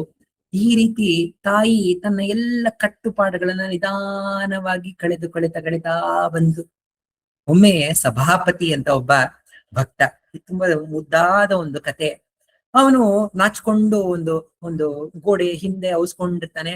ತಾಯಿ ಸಭಾಪತಿ ಬಾ, ನನಗೊಂದ್ ಸ್ವಲ್ಪ ಸಹಾಯ ಬೇಕು ಅಂತ ಕರೀತಾ ಇರ್ತಾರೆ. ಆದ್ರೆ ಸಭಾಪತಿ ಹಿಂದೆ ಔಸ್ಕೊಂಡಿದ್ದಾನೆ. ಯಾತಕಪ್ಪ ಔಸ್ಕೊಂಡಿದ್ಯಾ ಅಂತ ಹಿಂಗ್ ಹೇಳಿದ್ರೆ, ನಾಚ್ಕೊಂಡು ಮುಂದೆ ಬಂದು ನಿಂತ್ಕೊಳ್ತಾನೆ. ಬರೀ ಕೌಪೀನವನ್ನ ಮಾತ್ರ ಧರಿಸಿದ್ದಾನೆ. ಯಾತಕಪ್ಪ ಬರೀ ಕೌಪೀನವನ್ನ ಧರಿಸಿದ್ದೀಯಾ, ಎಲ್ಲಿ ನಿನ್ನ ಪಂಚೆ ಅಂತ ಕೇಳಿದಾಗ, ತಾಯಿ ನಾನು ಅಲ್ಲಿ ಆ ತಿರುವಣ್ಣಾಮಲೈ ಟೌನ್ ಇದೆಯಲ್ಲ, ಅಲ್ಲಿಂದ ಬರ್ತಾ ಇದ್ದೆ. ಅಲ್ಲೊಬ್ಬ ಭಿಕ್ಷುಕ ಚಳಿಯಲ್ಲಿ ನಡುಗ್ತಾ ಇದ್ದ, ಜ್ವರದಲ್ಲಿ ನಡುಗ್ತಾ ಇದ್ದ. ಆದ್ರಿಂದ ಅವನಿಗೆ ಒಂದ್ ಸ್ವಲ್ಪ ಬೆಚ್ಚಗಿರ್ಲಿ ಅಂತ ಹೇಳಿ ನನ್ನ ಪಂಚೆಯನ್ನ ಅವನಿಗೆ ಹೊದಿಸಿ ನಾನು ಬಂದ್ಬಿಟ್ಟೆ. ನನ್ನ ಹತ್ರ ಬೇರೆ ಯಾವ ಬಟ್ಟೆನೂ ಇಲ್ಲ ಅಂತ ಹೇಳಿ, ಆದ್ರಿಂದ ನಾನು ನಾಚಿಕೆಯಿಂದ ನಾನು ಇದ್ರ ಹಿಂದೆ ನಾನು ಔಸ್ಕೊಂಡಿದ್ದೆ ಅಂತ ಹೇಳಿದಾಗ, ತಾಯಿ ಅಳಗಮ್ಮಾಳ್ ಅವಳು 9 ಗಜದ ಒಂದು ಸೀರೆಯನ್ನ ಹಾಕೊಳ್ತಾ ಇದ್ರು. ಆ 9 ಗಜದಲ್ಲಿ 2 ಗಜವನ್ನ ಹರಿದು ಅವನಿಗೆ ಕೊಟ್ಟು, ಈಗಲೇ ಇದನ್ನ ಹಾಕೋ ಅಂತ ಹೇಳಿ ಆ ಸಭಾಪತಿಗೆ ನೀಡಿದ್ರು. ಹೀಗೆ ತಾಯಿ ತನ್ನ ಎಲ್ಲ ಒಂದು ಬಂಧನಗಳನ್ನ, ಅಟ್ಯಾಚ್ಮೆಂಟ್, ಇದು ನನ್ನದು ಅನ್ನುವ ಎಲ್ಲ ಭಾವನೆಯನ್ನ ನಿಧಾನವಾಗಿ ಆ ರಮಣರ ಸನ್ನಿಧಿಯಲ್ಲಿ ಅವ್ರು ಕಳೀತಾ ಬರ್ತಾ ಇದ್ರು. ಯಾರಾದ್ರೂ ನಾಯಿ ಮುಟ್ಬಿಡ್ತು ಅಂತ ಹೇಳಿದ್ರೆ ಅಳಗಮ್ಮ, ಅದು ಅಶುದ್ಧ ಆಗೋಯ್ತು, ನಾನು ಮೈಲ್ಗೆ ಆಗೋಯ್ತು, ನಾಯಿ ಮುಟ್ಬಿಡ್ತು ಅಂತ ಹೇಳಿದ್ರೆ ನಾವು ಹೋಗಿ ಸ್ನಾನ ಮಾಡ್ಬೇಕು ಅಂತ ಒಂದು ಪದ್ಧತಿಯನ್ನ ಇಟ್ಕೊಂಡಿದ್ರು. ಆದ್ರೆ ಆ ಬೆಟ್ಟದ ಮೇಲೆ ಸ್ನಾನ, ಅಲ್ಲಿ ಎಷ್ಟೊಂದು ನಾಯಿಗಳಿತ್ತು, ಮಾತೆತ್ತಿದ್ರೆ ನಾಯಿಗಳು ಬಂದು ಮುಟ್ತಾ ಇತ್ತು. ಸೊ ಆದ್ರಿಂದ ನಾಯಿ ಈ ಒಂದು ಮುಟ್ಟಿಂದ ಅವರು ಪಾರಾಗಲು ಅವ್ರಿಗೆ ಬೇರೆ ಏನು ಮತ್ತೆ ಸ್ನಾನ ಮಾಡಲು ಅವ್ರಿಗೆ ಆಗ್ತಾ ಇರ್ಲಿಲ್ಲ. ಆಗ ಅವರು ಗಣಪತಿ ಮುನಿಗಳನ್ನ ಕೇಳಿದಾಗ, ಏನ್ ಮಾಡ್ಲಿ ಗಣಪತಿ ಮುನಿಗಳೇ ಅಂತ ಕೇಳಿದಾಗ, ಗಣಪತಿ ಮುನಿಗಳು ಹೇಳಿದ್ರು, ಜ್ಞಾನಿ ಎಲ್ಲರಿಗಿಂತ ಪರಿಶುದ್ಧವಾದವನು, ಗಂಗಾ ನದಿಯ ರೀತಿಯಲ್ಲಿ ನೀವು ಜ್ಞಾನಿಯನ್ನ ಸ್ಪರ್ಶ ಮಾಡಿದ್ರೆ, ಅವ್ರ ಮುಟ್ಟಿದ್ರೆ ಸಾಕು, ನಿಮ್ಮೆಲ್ಲ ಇಂಪ್ಯೂರಿಟೀಸ್ ಎಲ್ಲವೂ ಮಾಯವಾಗುತ್ತೆ ಅಂತ ಹೇಳಿ ಅವರಿಗೆ ಒಂದು ಉಪಾಯವನ್ನ ನೀಡ್ತಾರೆ. ಸೊ ಆಗ ತಾಯಿ ಏನಾದ್ರು ನಾಯಿ ಮುಟ್ಬಿಡ್ತು ಅಂತ ಹೇಳಿದ್ರೆ, ಮೈಲ್ಗೆ ಆಗೋಯ್ತು ಅಂತ ಹೇಳಿದ್ರೆ, ತಕ್ಷಣ ಬಂದು ರಮಣರನ್ನ ಹಿಂಗೆ ಮುಟ್ಟಿ ಅವರು ಮತ್ತೆ ಹೋಗ್ತಾ ಇದ್ರಂತೆ. ಆಗ ರಮಣರು ಕಿರು ನಗೆಯನ್ನ ಬೀರುತ್ತಾ, ಓಹೋ ಅಮ್ಮನನ್ನ ಯಾವ್ದೋ ಒಂದು ನಾಯಿ ಮುಟ್ಬಿಡ್ತು ಅನ್ಸುತ್ತೆ, ಅದಕ್ಕೇನೆ ಬಂದು ನನ್ನ ಮುಟ್ಟಿದ್ದಾರೆ ಅಂತ ಹೇಳಿ ರಮಣರು ಅವರಿಗೆ ಹಾಸ್ಯದಲ್ಲಿ ವ್ಯಂಗ್ಯ ವಾಕ್ಯ ಪ್ರಯೋಗಕಾಯ ನಮಃ ಅಂತ ಒಂದು ನಾಮ ನಾವು ರಮಣ ಸಹಸ್ರನಾಮಲ್ಲಿ ನೋಡ್ತೀವಿ. ಈ ವ್ಯಂಗ್ಯ ವಾಕ್ಯ ಅಂತ ಹೇಳಿದ್ರೆ, ವ್ಯಂಗ್ಯ ಇನ್ನ ಸಾಹಿತ್ಯದಲ್ಲಿ ವ್ಯಂಗ್ಯ ಅಂತ ಹೇಳಿದ್ರೆ, ವ್ಯಂಗ್ಯಾರ್ಥ ಅಂತ ಹೇಳಿದ್ರೆ ಒಂದು ಸೆಂಟೆನ್ಸ್ ಇರುತ್ತೆ, ಅದ್ರಲ್ಲಿ ಇರುವಂತಹ ಒಳಗಿರುವ ಅರ್ಥಕ್ಕೆ ವ್ಯಂಗ್ಯಾರ್ಥ ಅಂತ ಹೆಸರು. ಸೊ ಈಗ ನಾವೇನು ಅಂತ ಹೇಳಿದ್ರೆ, ನಾಯಿ ಮುಟ್ಟಿದ್ರೆ ಹೊಲಸು, ನಾಯಿ ಮುಟ್ಟಿದ್ರೆ ನಾವು ಮೈಲಿಗೆ ಆಗತ್ತೆ ಅಂತ ಹೇಳ್ತೀವಲ್ಲ, ನಾಯಿಯನ್ನ ಯಾತಕ್ಕೆ ನಾವು ಹೊಲಸು ಅಂತ ಹೇಳ್ತಾರೆ ಅಂತ ಹೇಳಿದ್ರೆ, ಈ ನಾಯಿ ಇದೆಯಲ್ಲ ಅದು ತಾನೇ ಮಾಡಿರುವಂತಹ ಒಂದು ಹೊಲಸನ್ನ ಅದೇ ತಾನೇ ಹೋಗಿ ಮತ್ತೆ ಮೂಸುತ್ತೆ. ಅದಕ್ಕೆ ಸೊ ನಮ್ಮ ಮನಸ್ಸು ಕೂಡ ನಾಯಿಗಿಂತ ಕಡಿಮೆ ಏನಿಲ್ಲ.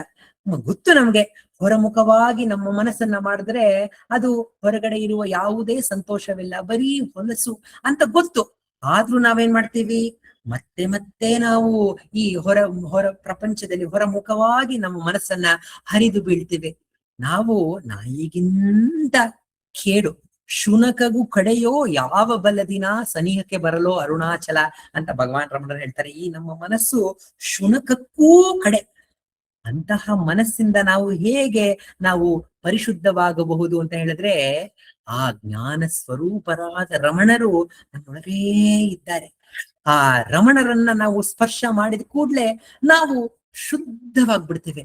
ಆದ್ರಿಂದ ನಾವು ಅಳಗಮ್ಮಳು ನಮ್ಗೆ ಒಂದು ರೀತಿಯಲ್ಲಿ ಹೇಗೆ ನಾವು ಪರಿಶುದ್ಧವಾಗಬಹುದು ಅಂತ ಹೇಳಿದ್ರೆ, ಆತ್ಮವನ್ನ ನಾವು ಮುಟ್ಟಿದ್ರೆ, ಆತ್ಮದಲ್ಲೇ ನಾವು ನೆಲೆಸಿದ್ರೆ ನಾವು ಯಾವಾಗ್ಲೂ ಪರಿಶುದ್ಧವಾಗಿರ್ತೇವೆ ಅಂತ ಅಳಗಮ್ಮಳು ತಮ್ಮ ಜೀವನದ ತೋರಿಸ್ತಾಳೆ.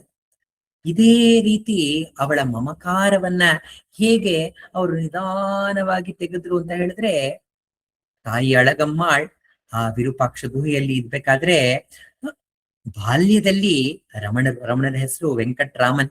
ರಮಣನಿಗೆ ಹಪ್ಪಳ ಅಂದ್ರೆ ತುಂಬಾ ಇಷ್ಟ. ಅವನಿಗೆ ಮತ್ತೆ ಹಪ್ಪಳ ಮಾಡ್ಕೊಡೋಣ ಅಂತ ಒಂದು ಆಸೆಯಲ್ಲಿ ಅವ್ರ ಕೆಳಗಡೆ ಹೋಗಿ ಆ ಭಕ್ತರಿಂದ ಎಲ್ಲ ಯಾವ್ಯಾವ್ದು ಸಾಮಗ್ರಿಗಳೆಲ್ಲ ಬೇಕೋ ಅದೆಲ್ಲವನ್ನ ಸಂಗ್ರಹಿಸಿ ಒಮ್ಮೆ ಅವರು ಹಪ್ಪಳವನ್ನ ಮಾಡೋದಕ್ಕೆ ಸಿದ್ಧತೆ ಮಾಡ್ಕೊಂಡು ಒಂದಷ್ಟು ಹಿಟ್ಟಾಗ್ಬಿಟ್ಟಿರುತ್ತೆ. ಆ ಹಿಟ್ಟುಗಳನ್ನ ಎಲ್ಲ ಹೊಸದು ಆ ಹಪ್ಪಳವನ್ನ ಮಾಡ್ಬೇಕಲ್ಲ, ಒಬ್ಬಳ ಕೈನಲ್ಲಿ ಸಾಧ್ಯವಿಲ್ಲ. ನಾನು ಬಾಲ್ಯದಲ್ಲಿದ್ದಾಗ ವೆಂಕಟರಾಮ ನನಗ್ ಸಹಾಯ ಮಾಡ್ತಾ ಇದ್ದ. ವೆಂಕಟರಾಮ ಏನಾದ್ರು ಹಪ್ಪಳವನ್ನ ಮುಟ್ಟಿದ್ರೆ ಹಪ್ಪಳ ಹದವಾಗಿ ಬರ್ತಾ ಇತ್ತು. ಅವನಿಗೆ ಚಿನ್ನದ ಕೈ ಅಂತ ಹೆಸರು.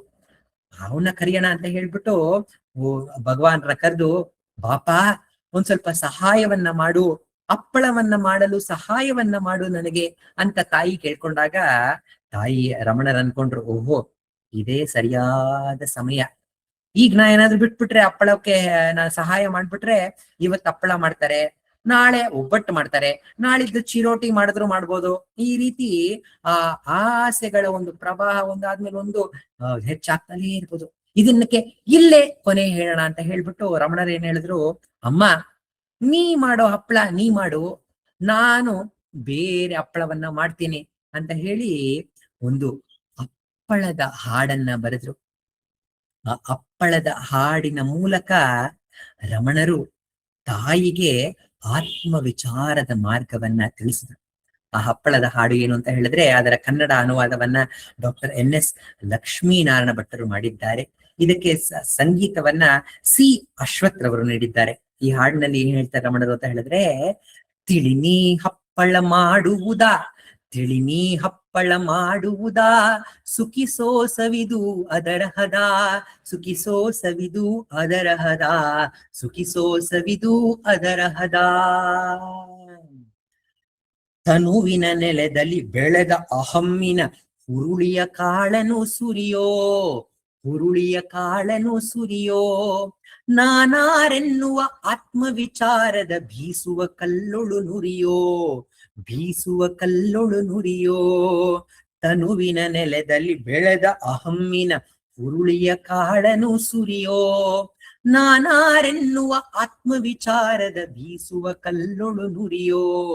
ಸಜ್ಜನ ಸಂಗದ ನಿಂಬೆಯ ರಸವು ನಿಗ್ರಹ ಜೀರಿಗೆ ಮೆಣಸು, ನಿಗ್ರಹ ಜೀರಿಗೆ ಮೆಣಸು.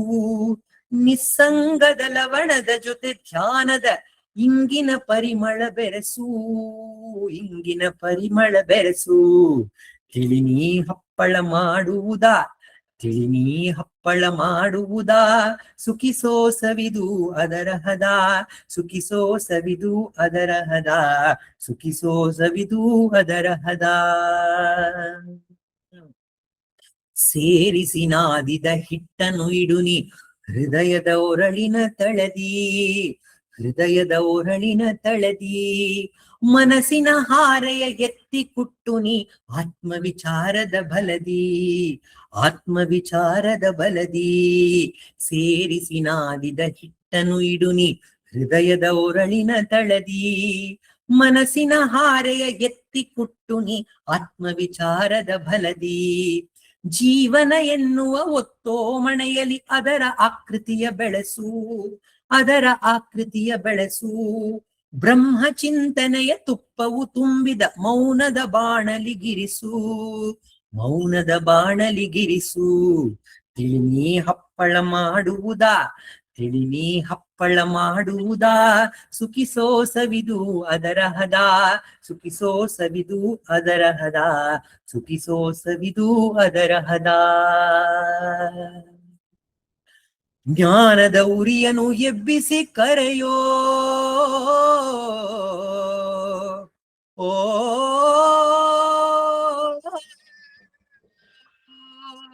ಜ್ಞಾನದ ಉರಿಯನು ಎಬ್ಬಿಸಿ ಕರೆಯೋ, ಬರಲಿದೆ ಹಪ್ಪಳವೇ, ಬರಲಿದೆ ಹಪ್ಪಳವೇ. ಸವಿದು ಚಪ್ಪರಿಸಿ ನೋಡೋ ಅಡಗಿದೆ, ಸವಿದು ಚಪ್ಪರಿಸಿ ನೋಡೋ ಅಡಗಿದೆ, ಮಾಯೆಯ ಸಪ್ಪಳವೇ, ಮಾಯೆಯ ಸಪ್ಪಳವೇ. ತಿಳಿನೀ ಹಪ್ಪಳ ಮಾಡುವುದಾ, ತಿಳಿನೀ ಹಪ್ಪಳ ಮಾಡುವುದಾ, ಸುಖಿಸೋ ಸವಿದು ಅದರ ಹದ, ಸುಖಿಸೋ ಸವಿದು ಅದರ ಹದ, ಸುಖಿಸೋ ಸವಿದು ಅದರ ಹದ, ಸುಖಿಸೋ ಸವಿದು ಅದರ ಹದ, ಸುಖಿಸೋ ಸವಿದು ಅದರ ಹದ, ಸುಖಿಸೋ ಸವಿದು ಅದರ ಹದ. ರಮಣರು ಯಾವ ಹಪ್ಪಳವನ್ನ ಸವಿರಿ ಅಂತ ಹೇಳ್ತಾ ಇದ್ದಾರೆ? ಆತ್ಮದ ಹಪ್ಪಳವನ್ನ ಸವಿರಿ ಅಂತ ಇದ್ದಾರೆ. ಈ ಆತ್ಮದ ಹಪ್ಪಳವನ್ನ ಹೇಗೆ ಸವಿಯೋದು ಅಂತ ಹೇಳಿದ್ರೆ, ಈ ದೇಹ ಎನ್ನುವ ಕ್ಷೇತ್ರದಲ್ಲಿ ಅಹಂಕಾರ ಎನ್ನುವ ಕಾಳು, ಹುರುಳಿ ಕಾಳು ಬೆಳೀತಾ ಇದೆ. ಆ ಹುರುಳಿ ಕಾಳನ್ನ, ಅಹಂಕಾರದ ಹುರುಳಿ ಕಾಳನ್ನ ಒಂದು ಬೀಸೋ ಕಲ್ಲಿನಲ್ಲಿ ಹಾಕ್ಬೇಕು. ಯಾವ ಬೀಸು ಕಲ್ಲು? ನಾನು ಯಾರು, ನಾನು ಯಾರು, ನಾನು ಯಾರು ಎನ್ನುವ ಆತ್ಮ ವಿಚಾರದ ಬೀಸುವ ಕಲ್ಲಿನಲ್ಲಿ ಈ ಅಹಂಕಾರ ಕಾಳನ್ನ ಪುಡಿ ಪುಡಿ ಪುಡಿ ಪುಡಿ ಪುಡಿ ಮಾಡ್ಬೇಕು. ಮಾಡಿದ ನಂತರ ಅದಕ್ಕೆ ಕ್ಷಮ, ಧಮ, ಉಪರತಿ, ಈ ರೀತಿ ಷಟ್ ಸಂಪತ್ತಿ ಅಂತ ಶಂಕರಾಚಾರ್ಯರು ವಿವೇಕ ಚೂಡಾಮಣಿಯಲ್ಲಿ ಹೇಳಿದ್ದಾರೆ. ಇದೆಲ್ಲವೂ ನಾವು ಸಾಧನೆ ಕೂರೋಕ್ಕಿಂತ ಮುಂಚೆ ಇದೆಲ್ಲವೂ ಬೇಕು. ಕ್ಷಮ, ಧಮ, ಉಪರತಿ, ಒಂದು ಶಾಂತತೆ, ಒಂದು ಕ್ಷಮೆ, ಇದೆಲ್ಲವೂ ಇರಬೇಕು. ನಮ್ಮ ಒಂದು ಡಿಟ್ಯಾಚ್ಮೆಂಟ್, ಉಪರತಿ ಅಂದ್ರೆ ಡಿಟ್ಯಾಚ್ಮೆಂಟ್, ಇದೆಲ್ಲ ಇರಬೇಕು. ಆಗ ಮಾತ್ರ ನಾವು ಸಾಧನೆಯನ್ನ ಪ್ರಾರಂಭಿಸಬಹುದು ಅಂತ ಶಂಕರಾಚಾರ್ಯರು ವಿವೇಕ ಚೂಡಾಮಣಿಯಲ್ಲಿ ಅದನ್ನ ವರ್ಣಿಸಿದ್ದಾರೆ. ಅದನ್ನ ಭಗವಾನ್ ರಮಣರು ಈ ಹಪ್ಪಳದ ಹಾಡಿನಲ್ಲಿ ಸೇರಿಸಿ ಇದೆಲ್ಲವನ್ನ ನಾವು ಮಿಶ್ರಣವನ್ನ ಮಾಡಿ, ಎಲ್ಲ ಏನು ಅಂತ ಹೇಳಿದ್ರೆ ಉಪ್ಪು, ಲವಣ, ಮೆಣಸು, ಮತ್ತೆ ನಿಂಬೆ ಹಣ್ಣು, ಇದೆಲ್ಲದ ರಸವನ್ನ ಎಲ್ಲ ಸೇರಿಸಿ ಹದವಾಗಿ ಇದನ್ನ ಒಂದು ಸಮ್ಮಿಶ್ರಣ ಮಾಡ್ಕೋಬೇಕು. ಸಮ್ಮಿಶ್ರಣ ಮಾಡಿ ಈ ಒಂದು ಹೃದಯದ ಒರಳಿನಲ್ಲಿ ಇದೆಲ್ಲವನ್ನ ಹಾಕ್ಬೇಕು, ಮಿಶ್ರಣವನ್ನ ಹಾಕ್ಬೇಕು.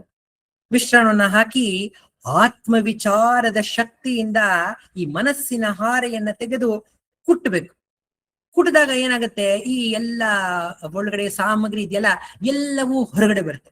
ನಾವು ಸಾಧನೆ ಕೂತ್ಕೊಂಡಾಗ, ನಾವು ಆತ್ಮವಿಚಾರ ಕೂತ್ಕೊಂಡಾಗ ಇಲ್ಲೇ ಇರೋ ಯೋಚನೆ ಎಲ್ಲವೂ ನಮ್ಮ ಮನಸ್ಸಲ್ಲಿ ಹುಟ್ಟುತ್ತೆ. ಅಯ್ಯೋ, ನನಗೆ ಇಷ್ಟೊಂದು ಯೋಚನೆ ಇರ್ತಾನೆ ಇರ್ಲಿಲ್ವಲ್ಲ, ಈಗ ಸಾಧನೆ ಕೂತ್ಕೊಂಡಿದ ತಕ್ಷಣ ಎಲ್ಲ ಯೋಚನೆಗಳು ಬರುತ್ತಲ್ಲ ಅಂತ ನಮ್ಮ ಒಂದು ಅನುಭವ ಇರಬಹುದು. ಆಗ ರಮಣರು ಏನ್ ಹೇಳ್ತಾ ಇದ್ದಾರೆ, ನಾವು ಮನಸ್ಸಿನ ಹಾರೆಯನ್ನ ಕುಟ್ಟಿದಾಗ ಆ ಮನಸ್ಸಲ್ಲಿರುವ ಎಲ್ಲಾ ವಾಸನೆಗಳು ಆ ಒಂದು ಯೋಚನೆಗಳ ರೂಪದಲ್ಲಿ ಹೊರಬರುತ್ತೆ. ಆ ಹೊರಬಂದಾಗ ನಾವೇನ್ ಮಾಡ್ಬೇಕು?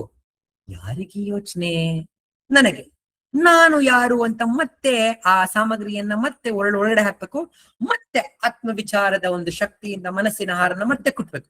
ಮತ್ತೆ ಹೊರಗಡೆ ಬರುತ್ತೆ, ಮತ್ತೆ ಒಳಗಡೆ, ಮತ್ತೆ ಇದೇ ರೀತಿ ಹೊರಗಡೆ ಹೋದಂತಹ ಎಲ್ಲ ಸಾಮಗ್ರಿಗಳನ್ನ ಮತ್ತೆ ಮತ್ತೆ ಮತ್ತೆ ಮತ್ತೆ ಒಳಗಡೆ ಹಾಕ್ತಾ ಹಾಕ್ತಾ ಹಾಕ್ತಾ ಎಲ್ಲ ಮಿಶ್ರಣ ಆದಾಗ ಒಂದು ಹದವನ್ನ ಪಡೆಯುತ್ತೆ. ಆಗ ಹೊರಮುಖವಾಗಿ ಯಾವ ಸಾಮಗ್ರಿನೂ ಹೋಗೋದಿಲ್ಲ, ಎಲ್ಲವೂ ಆ ಹೃದಯದ ಒರಳಿನಲ್ಲೇ ಇರುತ್ತೆ. ಆಗ ಈ ಸಾಧನೆ ಮಾಡಿದಾಗ ಮಾತ್ರ ಈ ಒಂದು ಹೃದಯದಲ್ಲಿ ನಾವು ಕೇಂದ್ರೀಕೃತವಾಗ್ತೀವಲ್ಲ, ಈ ಸಾಧನೆ ಸಹಜವಾಗ್ಬೇಕು. ಸಹಜವಾಗೋದಕ್ಕೆ ಏನ್ ಮಾಡ್ಬೇಕು? ಜೀವನ ಎನ್ನುವ ಒತ್ತೋಮಣೆಯಲ್ಲಿ ಅದರ ಆಕೃತಿಯನ್ನ ಬೆಳೆಸ್ಬೇಕು. ಹೇಗೆ ಜೀವನ ಪೂರ್ತಿ ದೊಡ್ಡದಾಗಿ ಒಂದು ಚಿಕ್ಕ ಒಂದು ಬಾಲ್ ಆಫ್ ಹಪ್ಪಳ ಹೇಗೆ ನಾವು ಅದನ್ನ ಲಟ್ಟಿಸ್ತಾ ಲಟ್ಟಿಸ್ತಾ ಲಟ್ಟಿಸ್ತಾ ಇಡೀ ಒಂದು ಆ ಮಣೆ ಪೂರ್ತಿ ಅದು ಹೇಗೆ ಹರಡುತ್ತೋ ಆ ರೀತಿ ಈ ಆತ್ಮ ಸಾಧನೆ ಇಡೀ ಜೀವನ ಪೂರ್ತಿ ಹರಿಬೇಕು. ಆಗ ಆ ಬ್ರಹ್ಮ ಚಿಂತನೆಯ ಬ್ರಹ್ಮನ ಚಿಂತನೆ ಮಾತ್ರ ಮಾಡುತ್ತಾ ಆ ಹೃದಯದಲ್ಲಿರುವ ಆತ್ಮವನ್ನ ಆ ದೇವರ ಶಕ್ತಿಯನ್ನ ಮಾತ್ರ ನೆನೆಯುತ್ತಾ ಅದೇ ತುಪ್ಪ, ಆ ತುಪ್ಪದಲ್ಲಿ ಆ ಒಂದು ಮೌನದ ಬಾಣಲೆಯಲ್ಲಿ ಆ ತುಪ್ಪವನ್ನ ಹಾಕಿ ಇರಿಸಿ ಜ್ಞಾನದ ಉರಿಯಿಂದ ಒಲೆಯನ್ನ ಹಚ್ಚಿಸಿ ನಾವು ಕರೆದಾಗ ಏನ್ ಮೇಲೆ ಬರುತ್ತೆ? ಆತ್ಮ ಹಪ್ಪಳ, ತನ್ಮಯ ಅಪ್ಪಳ ಮಿಟ್ಟುಪಾರು, ನಮ್ಮ ನಿಜ ಸ್ವರೂಪದ ಹಪ್ಪಳದ ಒಂದು ಸ್ವಾದ ನಮಗ್ ಸಿಗುತ್ತೆ. ಇದನ್ನ இப்புவித்தன்னில்ஏங்கி திரியாமல் சத்போத சுக சத்குருவானவர் செப்பாது சொன்ன தத்துவமாகியர் ஒப்புயர்வில்லா ஓர் மொழியின்படி அப்பளமேட்டு பாரு அத்தை சாப்பிಟ್ಟು ನಾಶೆಯೈ ತೀರೆ. ಈ ಭೂಮಿಯಲ್ಲಿ ನಾವು ಸುತ್ತದನ್ನ ನಿಲ್ಲಿಸಿ ಆ ಸುಖ ಸದ್ಬೋಧನಾದ ಗುರುಗಳು ಏನ್ ಹೇಳ್ತಾ ಇದ್ದಾರೆ, ಹೇಳದೆ ಮೌನದಲ್ಲಿ ಏನ್ ಹೇಳ್ತಾ ಇದಾರಲ್ಲ ಅದನ್ನ ತಿಳಿದು ಆತ್ಮದ ಕಡೆಗೆ ತಿರುಗಿ ಆತ್ಮದ ಹಪ್ಪಳವನ್ನ ಸವಿಯೋಣ ಅಂತ ಭಗವಾನ್ ರಮಣರು ಆ ತಾಯಿಗೆ ಉಪದೇಶವನ್ನ ನೀಡಿದ್ರು. ಆ ಸಾಧಕಿ ಪರಿಪೂರ್ಣವಾಗಿ ಆ ರಮಣರಿಗೆ ಶರಣಾಗಿದ್ಲು. ಆದ್ರಿಂದಲೇ ಅವಳಿಗೆ ಈ ಎಲ್ಲವೂ ಈ ಹೊರಗಡೆ ಶರಣಾಗತಿ, ಒಳ್ಳೆಯ ಆತ್ಮ ವಿಚಾರವನ್ನ ಸತತವಾಗಿ ಆ ತಾಯಿ ನಡೆಸಿ ನಡೆಸಿ ನಡೆಸಿ ಕೊನೆಗೆ ರಮಣರ ಅನುಗ್ರಹದಿಂದ ಅವರು ಮಾತೃಭೂತೇಶ್ವರರಾದ್ರು. ಅವ್ರು ಹೇಗೆ ರಮಣರಿಗೆ ಶರಣಾದ್ರು ಅಂತ ಹೇಳಿದ್ರೆ, ರಮಣರು 16ನೇ ವಯಸ್ಸಿನಲ್ಲೇ ಮನೆಯನ್ನ ಬಿಟ್ಟು ಅರುಣಾಚಲಕ್ಕೆ ಬಂದ್ಬಿಟ್ಟಿದ್ರು. ಅವ್ರ ತಾಯಿ ಆ ರಮಣರನ್ನ ಹುಡ್ಕೊಂಡು ಎಲ್ಲಾ ಕಡೆ ಹುಡುಕಾಡಿದ್ರು, ಎಲ್ಲಿ ನನ್ನ ಮಗ ಕಾಣಿಸ್ತಾ ಇಲ್ವಲ್ಲ ಅಂತ ಹೇಳಿ. ಯಾರೋ ಒಬ್ರು ಹೇಳಿದ್ರು, ತಿರುವನಂತಪುರಂನಲ್ಲಿ ಒಂದು ನಾಟಕದ ಕಂಪನಿ ಇದೆ, ಆ ನಾಟಕದ ಕಂಪನಿಯಲ್ಲಿ ಒಬ್ಬ ವೆಂಕಟರಮಣ್ ತರನೇ ಒಬ್ಬ ಇದ್ದಾನೆ ಅಂತ ಅವ್ರಿಗೆ ಸುದ್ದಿ ತಿಳಿತು. ಅವ್ರು ಓಡ್ತೆ ಹೋಗಿ ತಿರುವನಂತಪುರಂಗೆ ಹೋದಾಗ ಅಲ್ಲಿ ಅವನ್ನ ನೋಡಿದ್ರು. ಆ ನಾಟಕದ ಕಂಪನಿಯಲ್ಲಿ ಹಿಂದೆ ನೋಡಕ್ಕೆ ರಮಣರ ತರನೇ ಕಾಣಿಸ್ತಾ ಇದ್ದವನು, ಮುಂದೆ ತಿರುಗಿದಾಗ ಬೇರೆ ಯಾವನು. ಆದ್ರಿಂದ ಎಲ್ಲೆಡೆ ಹುಡುಕಿ ಹುಡುಕಿ ಹುಡುಕಿ ಬೇಸತ್ತಂತಹ ತಾಯಿಗೆ ಯಾವುದೋ ಒಂದು ನಿಗೂಢವಾದ ರೀತಿಯಲ್ಲಿ ವೆಂಕಟ್ರಾಮನ್ ತಿರುಚುಳಿ ಅನ್ನುವ ಅವನು ಅರುಣಾಚಲದಲ್ಲಿದ್ದಾನೆ ಅನ್ನುವ ಸುದ್ದಿ ಅವ್ರಿಗೆ ತಿಳಿಯುತ್ತೆ. ತಿಳಿದು ಅವರು ಅರುಣಾಚಲಕ್ಕೆ ಹೋದಾಗ ಆ ರಮಣರು ಪವಳಕ್ಕುಂಡ್ರ ಅನ್ನೋ ಒಂದು ಜಾಗದಲ್ಲಿ ಇರ್ತಾರೆ. ಆಗ ಪವಳಕ್ಕುಂಡ್ರ ಜಾಗದಲ್ಲಿ ರಮಣರ ಒಂದು ಆ ಸ್ಥಿತಿಯನ್ನ, ಮೈಯೆಲ್ಲ ಧೂಳು ತುಂಬಿದೆ, ಉಗುರೆಲ್ಲ ಉದ್ದ ಬೆಳೆದು ಅದು ಸುತ್ಕೊಂಡ್ಬಿಟ್ಟಿದೆ, ಕೂದಲೆಲ್ಲ ಜಟೆಯಾಗಿ ತುಂಬಿದೆ. ಇದನ್ನ ನೋಡಿದಂತಹ ತಾಯಿಗೆ ಕರಳು ಕಿತ್ತು ಬಂದಂಗಾಯ್ತು. ಆಗ ಕೇಳ್ಕೊಂಡ್ಲು, ರಮಣ, ಓ ವೆಂಕಟರಾಮ, ಬಂದ್ಬಿಡು ಮನೆಗೆ, ದಯಮಾಡಿ ಬಂದ್ಬಿಡು, ನಿನ್ನ ತಪಸ್ಸಿಗೆ ನಾನು ಯಾವ ಅಡಚಣೆನೂ ಮಾಡೋದಿಲ್ಲ, ನೀನ್ ದಯಮಾಡಿ ಬಂದ್ಬಿಡು ನನ್ನ ಜೊತೆನಲ್ಲಿ ಅಂತ ನಾನಾ ರೀತಿ ಆ ಸ್ವಾಮಿಯನ್ನ ಬೇಡ್ಕೊಂಡ್ಲು. ಆದ್ರೂ ಅವರು ಕಲ್ಲಿನಂತೆ ಕೂತ್ಕೊಂಡಿದ್ರು, ಅವ್ರು ಮಾತೇ ಆಡ್ತಾರಲ್ಲ, ಮೌನದಲ್ಲಿ ಕೂತ್ಕೊಂಡಿದ್ರು. ಈ ರೀತಿ 2-3 ದಿನ ಕಷ್ಟಪಟ್ಟು ಬೆಟ್ಟವನ್ನ ಹತ್ತಿ ಅವರ ಮತ್ತೆ ಗೋಗರ್ದು ಮತ್ತೆ ಹೋಗ್ತಾ ಇದ್ರು. ಇದನ್ನು ನೋಡಿದಂತಹ ಒಬ್ಬ ಭಕ್ತರು ಬಂದು, ಸ್ವಾಮಿ, ನೀವು ನಿಮ್ಮ ಮೌನ ಮುರಿಯೋದಿಲ್ಲ ಅಂತ ಹೇಳಿದ್ರೆ ಆ ತಾಯಿಗೆ ಏನಾದ್ರೂ ಸಂದೇಶವನ್ನ ಬರೆದು ಕೊಡಿ ಅಂತ ಹೇಳಿ ಒಂದು ಪೆನ್ಸಿಲ್ ಅನ್ನ, ಒಂದು ಚೀಟಿಯನ್ನ ಕೊಡ್ತಾರೆ. ಆಗ ಭಗವಾನ್ ರಮಣರು ತಾಯಿಗೆ ಮೊದಲ ಉಪದೇಶವನ್ನ ನೀಡ್ತಾರೆ.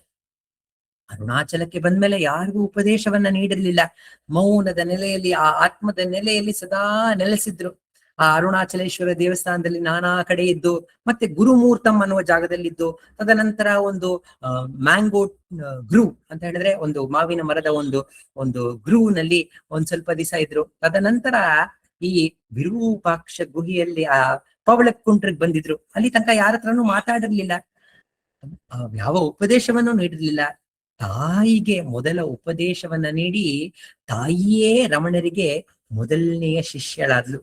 ಏನು ಉಪದೇಶ ಅಂತ ಹೇಳಿದ್ರೆ, அவர் ಪ್ರಾಪ್ತ ಪ್ರಕಾರಂ அதற்கானவன் ஆங்காங்கிருந்து ஆட்டி வெப்பான் என்றும் நடவாதது என் முயற்சிக்கினும் நடவாது நடப்பது என் தடை செய்யினும் நில்லாது இதுவே திண்ணம் ஆதலில் மௌனமாயிருக்கை நன்று மௌனமாய் இருக்கை நன்று ದೇವವೆನ್ನುವುದು ದೈವವೆನ್ನುವುದು ಎಲ್ಲ ಕಡೆ ತಾನಿರುತ್ತ ಪಡೆಯುವವರು ಎಲ್ಲರೂ ತಮ್ಮ ಪ್ರಾಪ್ತಿ ಪ್ರಕಾರ ನಡೆಯುವರು ಸರ್ವದಾ ತಮ್ಮ ಪಾತ್ರ ಪ್ರಕಾರ ನಡೆಯಲಾರದ್ದು ಏನ್ ಗೈದರೂ ನಡೆಯದು ನಡೆಯಬೇಕಾದು ತಡೆಯೊಡ್ಡಿದರು ನಡೆಯುವುದು ಇದೇ ನಿಶ್ಚಿತ ಆದ್ದರಿಂದ ಮೌನವಿರುವುದೇ ಉಚಿತ ಮೌನವಿರುವುದೇ ಉಚಿತ.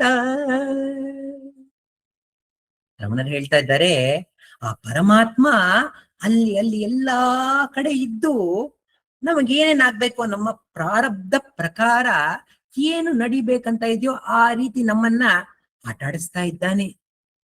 ಅವನ ಶಕ್ತಿಯಿಂದಲೇ ನಾನು ಮಾತಾಡ್ತಾ ಇರೋದು, ಅವನ ಶಕ್ತಿಯಿಂದಲೇ ನೀವೆಲ್ಲ ಕೇಳಿಸ್ಕೊಳ್ತಾ ಇರೋದು, ಅವನ ಶಕ್ತಿಯಿಂದಲೇ ಎಲ್ಲವೂ ನಡೀತಾ ಇರೋದು. ಅಲ್ಲಲ್ಲಿ ಇದ್ದು ಅವನು ನಡೆಸ್ತಾ ಇದ್ದಾನೆ. ಏನ್ ನಡಿಬೇಕು ಅಂತ ಇದೆಯೋ ಅದು ನಡೆದೇ ತೀರುತ್ತೆ. ಯಾವುದು ನಡಿಬಾರ್ದೋ ನಾವೆಷ್ಟೇ ಪ್ರಯತ್ನ ಪಟ್ರು ಅದು ನಡೆಯೋದಿಲ್ಲ. ಇದೇ ನಿಶ್ಚಿತ. ಆದ್ರಿಂದ ನಾವೇನ್ ಮಾಡ್ಬೇಕು ಅಂತ ಹೇಳಿದ್ರೆ, ಮೌನವಾಗಿರುವುದೇ ಉಚಿತ ಅಂತ ತಾಯಿಗೆ ಉಪದೇಶವನ್ನ ನೀಡಿದ್ರು. ಸದಾ ನಾವೇನ್ ಅನ್ಕೊಂಡ್ಬಿಟ್ಟಿದೀವಿ, ನನ್ನ ಪ್ರಯತ್ನ ಇದ್ ಮಾಡ್ತೀನಿ, ಅದ್ ಮಾಡ್ಬೇಕು, ಇದ್ ಮಾಡ್ಬೇಕು ಅಂತ ನಾವು ಒಂದು ಕರ್ಮ ಪ್ರವಾಹದಲ್ಲಿ ಮುಳುಗಿರುವ ನಮಗೆ ಭಗವಾನ್ ರಮಣರು ಹೇಳ್ತಾ ಇದ್ದಾರೆ, ನೀವೇನೇ ಕರ್ಮ ಮಾಡಿ ಯಾವುದು ನಡಿಬೇಕಂತ ಇದೆಯೋ ಅದ್ ನಡ್ದೇ ತೀರುತ್ತೆ. ನಾ ಏನು ಕರ್ಮ ಮಾಡದ ಸುಮ್ಮನೆ ಕುತ್ಕೊಂಡ್ಬಿಡ್ತೀನಿ ಅಂತ ನಾವು ಹೇಳಿದಾಗ್ಲೂ ನಮ್ಮ ಹತ್ರ ಅದರಿಂದ ನಮ್ಮ ಮೂಲಕ ನಡಿಬೇಕು ಅಂತ ಹೇಳಿದ್ರೆ ಅದು ನಮ್ಮ ಹತ್ರ ಮಾಡಿಸ್ತಾನೆ ಆ ಭಗವಂತ. ಆದ್ರಿಂದ ನಮಗೆ ಯಾವ ಒಂದು ಶಕ್ತಿಯೂ ಇಲ್ಲ. It is all predestined. ಆದ್ರಿಂದ ನಾವು ಏನ್ ಮಾಡಬಹುದು ಅಂತ ಹೇಳಿದ್ರೆ ಮೌನವಾಗಿ ಮಾತ್ರ ಇರಬಹುದು. ಅದೊಂದೇ ನಮ್ಮಲ್ಲಿ ಮಾಡಲು ಸಾಧ್ಯ. ಭಗವಾನ್ ರಮಣರು ಒಬ್ಬ ಭಕ್ತರಿಗೆ ಹೇಳ್ತಾರೆ, ಐ ಥಿಂಕ್ ದೇವರಾಜ ಮೊದಲಿಯಾರ್ ಅನ್ಸುತ್ತೆ, ದೇವರಾಜ ಮೊದಲಿಯಾರ್ ಹೇಳ್ತಾರೆ, ಭಗವಾನ್ ರಮಣರೇ ನೋಡಿ, ಈಗ ದೊಡ್ಡ ದೊಡ್ಡ ವಿಷಯ, ನಾನು ಯಾರನ್ನ ಮದ್ವೆ ಆಗ್ತೀನಿ, ನನಗೆ ಎಷ್ಟು ಜನ ಮಕ್ಳಾಗ್ತಾರೆ, ಅವ್ರ ನನ್ನ ಎಲ್ಲಿ ಓದ ವಿದ್ಯಾಭ್ಯಾಸ ಏನ್ ಮಾಡ್ತೀನಿ, ಇದೆಲ್ಲವೂ ಪೂರ್ವ ನಿಶ್ಚಿತ ಅಂತ ನಂಗೆ ಅನ್ನಿಸ್ತಾ ಇದೆ. ಆದ್ರೆ ನೋಡಿ ನನ್ನ ಕೈನಲ್ಲಿ ಒಂದು ಬೀಸಣಿಗೆ ಇದೆ, ಇದನ್ನ ಹಿಂಗ್ ಕೆಳಗಡೆ ಇಡ್ತೀನಿ, ಇದು ಪೂರ್ವ ನಿಶ್ಚಿತವೇ ಅಂತ ರಮಣರನ್ನ ಕೇಳಿದಾಗ ರಮಣರ್ ಹೇಳಿದ್ರು, ಹೌದು ಅದೂ ಪೂರ್ವ ನಿಶ್ಚಿತ, ಅದು ಆಗ್ಬೇಕು ಅಂತ ಇದೆ, ಅದ್ ಹಾಗೇ ತೀರುತ್ತೆ. ಹಾಗಾದ್ರೆ ನಮಗೆ ಯಾವ ಸ್ವತಂತ್ರವೂ ಇಲ್ವಾ? We do not have any free will ಅಂತ ಹೇಳಿದಾಗ ನಮ್ಮಲ್ಲಿ ಇರುವುದು ಒಂದೇ ಫ್ರೀ ವಿಲ್. ಏನು ಅಂತ ಹೇಳಿದ್ರೆ, ನಾವು ಆಗುವ ಒಂದು ಕರ್ಮಕ್ಕೆ ನಮ್ಮನ್ನ ಸಿಲುಕಾಕೊಳ್ಳದೆ ನಾವು ಅದರಿಂದ ದೂರವಾಗಿ ತೆರೆದು ಆತ್ಮದಲ್ಲಿ ನೆಲೆಸೋದು ಮಾತ್ರ ನಮ್ಮ ಒಂದು ಫ್ರೀ ವಿಲ್. ಬೇರೆ ಯಾವುದು ನಮ್ಮ ಕೈನಲ್ಲಿಲ್ಲ. ಅದನ್ನ ನಾವು without getting attach to something, if we are able to detach ourselves and turn towards the self, that is the only free will that have.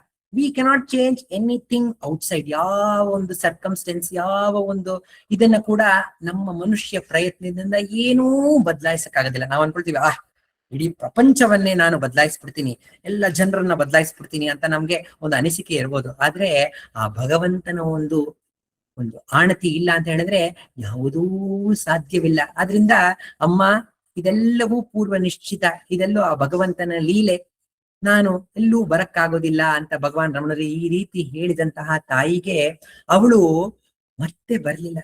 11 ವರ್ಷ ಮತ್ತೆ ಬರ್ಲಿಲ್ಲ. ತದನಂತರ ಮತ್ತೆ ಬಂದಾಗ ಅವಳು ಕೇಳ್ಕೊಂಡ್ಲು, ಭಗವಂತ ಸ್ವಾಮಿ, ನಮ್ಮ ಈ ಸಂತತಿ ಬೆಳಿಬೇಕು. ನಿನ್ನ ಅಣ್ಣ ಅಂದ್ರೆ ನಾಗಸ್ವಾಮಿ ಚಿಕ್ಕ ವಯಸ್ಸಿನಲ್ಲೇ 22 ವಯಸ್ಸಿನಲ್ಲೇ ಅವ್ರು ತೀರಿ ಹೋದ್ರು. ಅವ್ರಿಗೆ ಯಾವ ಮಕ್ಕಳೂ ಇಲ್ಲ. ಮತ್ತೆ ಆ ಮಗಳಿದ್ದಾಳ ಅಲಮೇಲು, ಅವಳಿಗೂ ಯಾವ ಮಕ್ಕಳು ಇಲ್ಲ. ಆ ನಾಗಸುಂದರಂ ಅನ್ನುವ ನಿಮ್ಮ ತಮ್ಮ, ಆ ಭಗವಾನ್ ರಮಣರ ತಮ್ಮ, ಅವನಿಗೆ ಮಂಗಳಂ ಅಂತ ಹೆಂಡತಿ, ಆದ್ರೆ ಅವಳಿಗೂ ಮಗು ಆಗಿಲ್ಲ.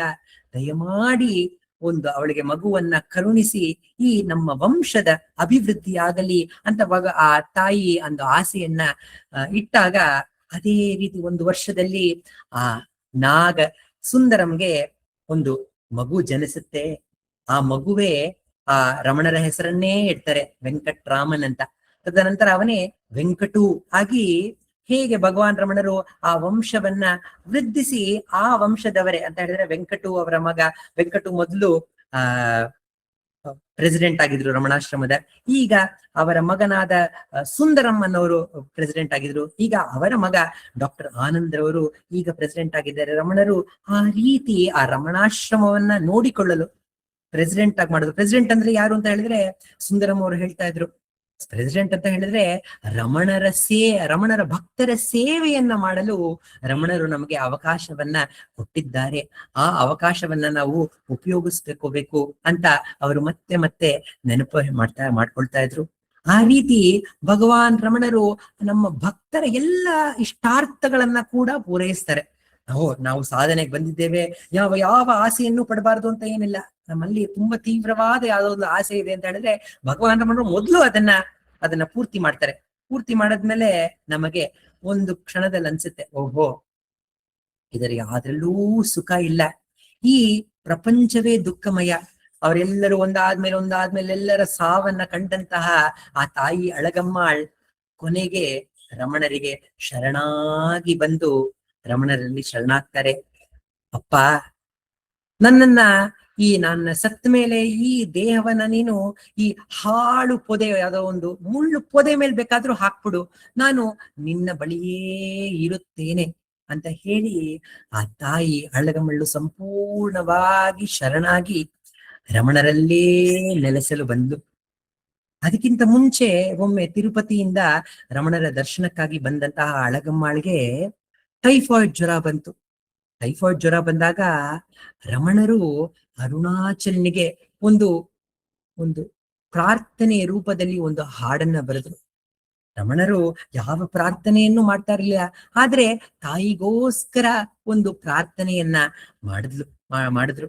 ಆ ಪ್ರಾರ್ಥನೆಯಲ್ಲಿ ಏನ್ ಹೇಳಿದ್ರು ಅಂತ ಹೇಳಿದ್ರೆ, ಅಲೆಯಂತೆ ಸಾಲಿಡುವ ಜನುಮ ತೊಲಗಿಸಲು ಮಲೆ ರೂಪದಲ್ಲಿ ನಿಂತ ಹಿರಿಯ ಆಸರೆಯೇ, ಅಲೆಯಂತೆ ಸಾಲಿಡುವ ಜನುಮ ತೊಲಗಿಸಲು ಮಲೆ ರೂಪದಲ್ಲಿ ನಿಂತ ಹಿರಿಯ ಆಸರೆಯೇ, ನಿನ್ನ ಪಾದಗಳನ್ನೇ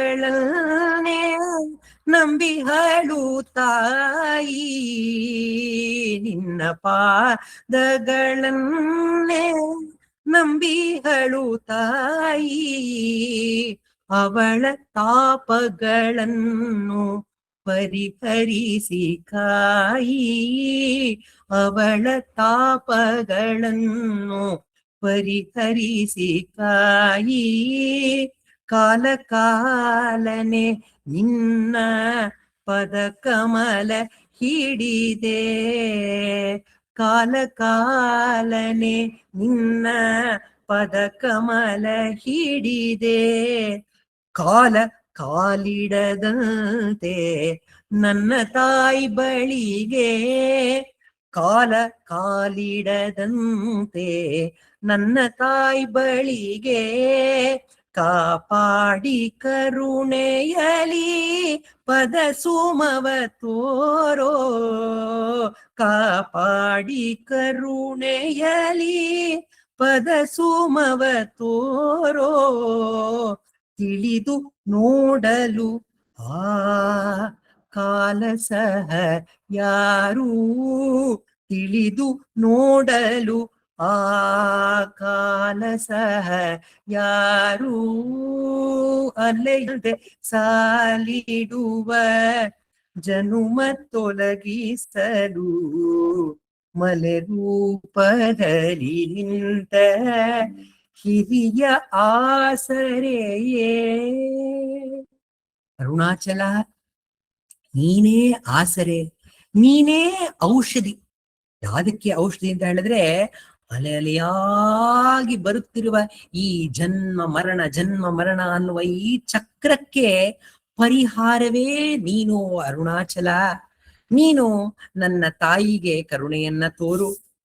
ಎಂತಹ ಕರುಣೆ ತೋರು ಅಂತ ಹೇಳಿದ್ರೆ, ನೀನೇ ಕಾಲ ಕಾಲ ಕಾಲ ಕಾಲ ಅಂತ ಹೇಳಿದ್ರೆ ಯಮನನ್ನ ನೀನು ಒದ್ದು ಆ ಯಮನನ್ನ ಜಯಿಸಿದ ಮೃತ್ಯುಂಜಯ ನೀನು. ಆ ಕಾಲನು ಇಲ್ಲಿ ನನ್ನ ತಾಯಿಯ ಬಳಿ ಕಾಲಿಡದಂತೆ ನೀನು ಅನುಗ್ರಹಿಸಿ ಕಾಯಿ. ಅಂದ್ರೆ ಏನು? ಓ ಅರುಣಾಚಲ, ನಿನ್ನಲ್ಲಿ ಅವಳನ್ನ ಐಕ್ಯವನ್ನಾಗಿ ಮಾಡ್ಕೋ. ಆಗ ಯಾವಾಗ ನಾವು ಅರುಣಾಚಲದಲ್ಲಿ ಐಕ್ಯರಾಗ್ತಾಳೋ ಆಗ ಕಾಲ ಬಂದು ಅವಳನ್ನ ಎತ್ಕೊಂಡು ಹೋಗಕ್ಕಾಗೋದೇ ಇಲ್ಲ, ಅವನ ಮುಟ್ಟಕ್ಕೂ ಆಗೋದಿಲ್ಲ. ಆ ರೀತಿ ಅವಳನ್ನ ನಿನ್ನಲ್ಲಿ ಐಕ್ಯವನ್ನ ಮಾಡ್ಕೋ ಅಂತ ಹೇಳಿ ಈ ಒಂದು ಪ್ರಾರ್ಥನೆ ಅರುಣಾಚಲನ ಮೇಲೆ, ನನ್ನ ತಾಯಿಯನ್ನ ಈ ರೋಗದಿಂದ, ಈ ಟೈಫಾಯ್ಡ್ ರೋಗದಿಂದ ಮಾತ್ರ ಅಲ್ಲ, ಈ ಜನ್ಮ ಮರಣವೆನ್ನುವ ಈ ಚಕ್ರದಿಂದ, ಈ ಭವ ರೋಗದಿಂದ ಅವಳನ್ನ ಪಾರು ಮಾಡು ಅಂತ ಬೇಡ್ತಾ ಬೇಡ್ತಾ ಬೇಡ್ತಾ ಬೇಡ್ತಾ, ಈ ಕಾಲ ಅಂದ್ರೆ ಏನು ವಿಚಾರಿಸಿ ನೋಡಿ. ಈ ಕಾಲ ಅಂದ್ರೆ ಏನು? ಈ ಮರಣ ಅಂದ್ರೆ ಏನು? ಈ ಮರಣ ಈ ದೇಹಕ್ಕೆ ಮಾತ್ರ. ಈ ದೇಹ ನಾನಲ್ಲವಲ್ಲ, ನಾನು ಆತ್ಮ. ಆತ್ಮಕ್ಕೆ ಜನನವೂ ಇಲ್ಲ, ಮರಣವೂ ಇಲ್ಲ ಅಂತ ಆತ್ಮ ವಿಚಾರವನ್ನ ಕೂಡ ಈ ಒಂದು ಪ್ರಾರ್ಥನೆಯಲ್ಲಿ ಅವರು ಸೇರಿಸಿ ಅರುಣಾಚಲನಿಗೆ ಅವರು ಬೇಡ್ಕೊಳ್ತಾರೆ.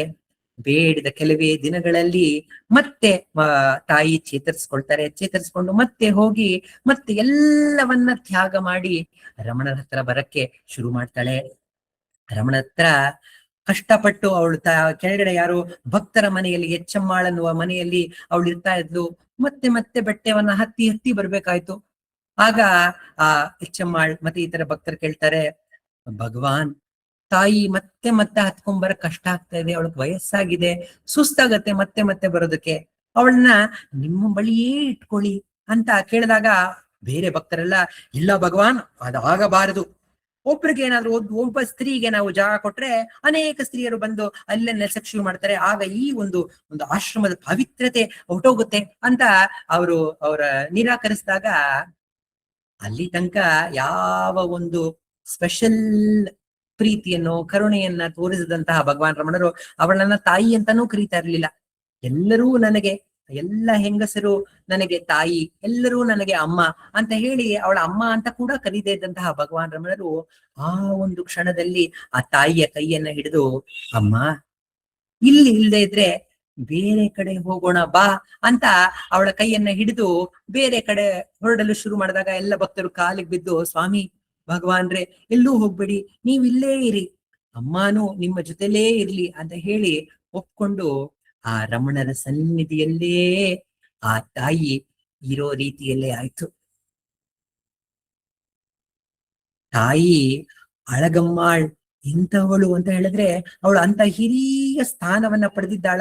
ಅವಳು ಎಂತಹ ದೊಡ್ಡ ಮಹಿಮಾನ್ವಿತಳು ಅಂತ ಹೇಳಿದ್ರೆ, ಅವಳು ಬಾಲ್ಯದಲ್ಲೇ ಕೀಳ್ಪಸಲೈ ಅನ್ನುವ ಒಂದು ಗ್ರಾಮದಲ್ಲಿ ಜನಿಸಿದ ಅಳಗಮ್ಮಾಳ್ ತಿರುಚುಳಿ ಎನ್ನುವ ಗ್ರಾಮದಲ್ಲಿ ಸುಂದರಂ ಅಯ್ಯರ್ ಅನ್ನುವ ಒಬ್ಬ ಯುವಕನನ್ನ ಮದುವೆಯಾಗಿ ತಿರುಚುಳಿಗೆ ಬರ್ತಾರೆ. ಭಗವಾನ್ ರಮಣರು ಅಳಗು ಸುಂದರರ ತರದಲ್ಲಿ ನಾವು ಬೇರೆಯ ಬಲ್ಲವೇ ಅರುಣಾಚಲ ಅಂತ ತಮ್ಮ ಅರುಣಾಚಲ ಅಕ್ಷರಮಾಲೆಯಲ್ಲಿ ಹಾಡಿದ್ದಾರೆ. ಅಳಗು ಅಂತ ಹೇಳಿದ್ರೆ ತಮಿಳಿನಲ್ಲಿ ಸುಂದರಕ್ಕೆ ಇನ್ನೊಂದು ಹೆಸರು, ಯಾವ್ದು ಬ್ಯೂಟಿಫುಲ್, ಇಟ್ ಇಸ್ ಕಾಲ್ಡ್ ಅಳಗು. ಸುಂದರ ಅಂತ ಹೇಳಿದ್ರು ಬ್ಯೂಟಿಫುಲ್, ಎರಡು ಪದಗಳು, ಆದ್ರೆ ಎರಡರ ಅರ್ಥ ಕೂಡ ಒಂದೇ, ಸುಂದರವಾದದ್ದು ಅಂತ ಎರಡರ ಹೆಸರಿಗೂ ಅರ್ಥ. ಆ ರೀತಿ ಹೇಗೆ ಎರಡು ಪದಗಳು ಒಂದೇ ಅರ್ಥವೋ ಆ ರೀತಿ ಅಳಗಮ್ಮಾಳ್ ಸುಂದರಮಯ್ಯರ್ ಒಟ್ಟಿಗೆ ಎಲ್ಲರ ಸೇವೆಯನ್ನ ಮಾಡ್ತಾ ಇದ್ರು. ಆ ಊರಿಗೆ ಬಂದಂತಹ ಎಲ್ಲರಿಗೂ ಊಟವನ್ನ ನೀಡ್ತಾ ಇದ್ರು, ಉಪಚಾರವನ್ನ ನೀಡ್ತಾ ಇದ್ರು, ದಾನ ಧರ್ಮಗಳನ್ನ ಮಾಡ್ತಾ ಇದ್ರು. ಆ ಊರಿನ ಎಲ್ಲರಿಗೂ ಇವರ ಮೇಲೆ ಮಹಾ ಗೌರವ, ಪ್ರೀತಿ. ಮತ್ತೆ ತಾಯಿ ಅಳಗಮ್ಮಳು ನಾ ಹೇಳದಂತೆ ಅವರು ಅಡುಗೆಯನ್ನ ಮಾಡ್ತಾ ಇರ್ಬೇಕಾದ್ರೆ ಅನೇಕ ವೇದಾಂತದ ಜನಪದ ಗೀತೆಗಳನ್ನ ಹಾಡ್ತಾ ಇದ್ರು. ಆ ಎಲ್ಲ ಜನಪದ ಗೀತೆಗಳಲ್ಲಿ ವೇದಾಂತದ ಸಾರವೇ ಇರುವಂತಹ ಜನಪದ ಗೀತೆಗಳನ್ನ ಹಾಡ್ತಾ ಇದ್ರು. ಅವರು ಓದು ಬರಹ ಬರ್ತಾ ಇರಲಿಲ್ಲ, ಆದ್ರೆ ಎಲ್ಲ ವೇದಾಂತದ ಗೀತೆಗಳು ಗೊತ್ತಿತ್ತು. ತುಳಸಮ್ಮ ಅನ್ನುವ ಒಬ್ಬ ಹಿರಿಯ ಮಹಿಳೆ ಅವರಿಗೆ ಅಹಂ ಬ್ರಹ್ಮಾಸ್ಮಿ ಅನ್ನುವ ಒಂದು ಮಹಾ ಮಂತ್ರದ ಮಹಾ ವಾಕ್ಯದ ಉಪದೇಶವನ್ನ ಕೂಡ ಮಾಡಿದ್ರು. ಈ ಅಹಂ ಬ್ರಹ್ಮಾಸ್ಮಿ ವಾಕ್ಯವನ್ನ ಅವರು ಧ್ಯಾನವನ್ನ ಕೂಡ ಮಾಡ್ತಾ ಇದ್ರು ತಾಯಿ ಅಳಗಮ್ಮಳು. ಅಂತಹ ಮಹಾ ತಾಯಿಗೆ ಭಗವಾನ್ ರಮಣರು, ಜ್ಞಾನ ಸ್ವರೂಪರಾದ ಭಗವಾನ್ ರಮಣರು ಜನಿಸಿದ್ರು. ಇದರ ಅರ್ಥ ಏನು ಅಂತ ಹೇಳಿದ್ರೆ, ನಾವು ಯಾವುದೇ ಮಾರ್ಗವನ್ನ ಬೇಕಾದ್ರೂ ನಾವು ಮಾಡ್ಬೋದು. ಇತರರ ಸೇವೆಯನ್ನ ಅಳಗಮ್ಮಳು ಹೇಗೆ ಎಲ್ಲರಿಗೂ ಊಟವನ್ನ ಬಡಿಸ್ತಾ ಇದ್ದಲ್ಲ, ಆ ರೀತಿ ಕರ್ಮ ಮಾರ್ಗವನ್ನ ಬೇಕಾದ್ರೂ ಮಾಡಬಹುದು, ಅಥವಾ ಹಾಡುಗಳನ್ನ ಹಾಡ್ತಾ ಜಪವನ್ನ ಮಾಡ್ತಾ ಭಕ್ತಿ ಮಾರ್ಗವನ್ನ ಬೇಕಾದ್ರೂ ಮಾಡಬಹುದು. ಇಲ್ಲದೆ ಹೋದ್ರೆ ಅಹಂ ಬ್ರಹ್ಮಾಸ್ಮಿ, ನಾನೇ ಆ ಬ್ರಹ್ಮನ್ ಅನ್ನುವ ಆತ್ಮ ವಿಚಾರದ ಮಾರ್ಗವನ್ನ ಕೂಡ, ಆ ಜ್ಞಾನ ಮಾರ್ಗವನ್ನ ಕೂಡ ಮಾಡಬಹುದು. ಯಾವುದೇ ಮಾರ್ಗವನ್ನ ನಾವು ಶಿಸ್ತಿನಿಂದ, ಪ್ರೀತಿಯಿಂದ, ಶ್ರದ್ಧೆಯಿಂದ ನಾವು ಮಾಡ್ತಾ ಹೋದಾಗ ನಮ್ಮಲ್ಲಿ ಆ ಜ್ಞಾನ ರಮಣರ ಒಂದು ಜನನ ಆಗತ್ತೆ, ನಮ್ಮಲ್ಲಿ ಜ್ಞಾನದ ಜನನ ಆಗತ್ತೆ. ಈ ಎಲ್ಲವೂ ಮಾರ್ಗಗಳು ಮನವನ್ನು ನಿಗ್ರಹಿಸಲು ಎನಿತೋ ದಾರಿ ಇರುವುದು, ಶ್ರೀರಮಣ ವಿಚಾರ ಪಥದಿ ಎಲ್ಲ ದಾರಿ ಬೆರೆವುದು. ಎಲ್ಲ ದಾರಿಗಳು ನಮಗೆ ಆ ರಮಣರ ಮಾರ್ಗಕ್ಕೆ ಕರೆತರುತ್ತೆ. ಆ ರಮಣರ ಮಾರ್ಗ ನಮ್ಮನ್ನ ಜ್ಞಾನದಲ್ಲಿ ನೆಲೆಸೋ ರೀತಿಯಲ್ಲಿ ಮಾಡುತ್ತೆ ಅಂತ ತಾಯಿ ಅಳಗಮ್ಮಾಳ್ ಅವಳ ಜೀವನ ಪೂರ್ತಿ ನಮಗೆ ಮಾರ್ಗದರ್ಶನ ನೀಡಿದ್ದಾಳೆ. ಅಳಗಮ್ಮಾಳ್ ಬೇರೆ ಅಲ್ಲ, ರಮಣರು ಬೇರೆ ಅಲ್ಲ. ರಮಣರು ಹೇಳ್ತಾರೆ, ಅಮ್ಮಯುಂ ಅಪ್ಪನುಮಾಯ್ ಎನ್ನೈ பூமியில்லாக்கி அழித்து அம்மகிமாயை என் ஆள் கடல் வீழ்ந்து யானாங்கிட முன் என் மனம் மன்னி இழுத்து உன் பதத்தில் இருத்தினையால்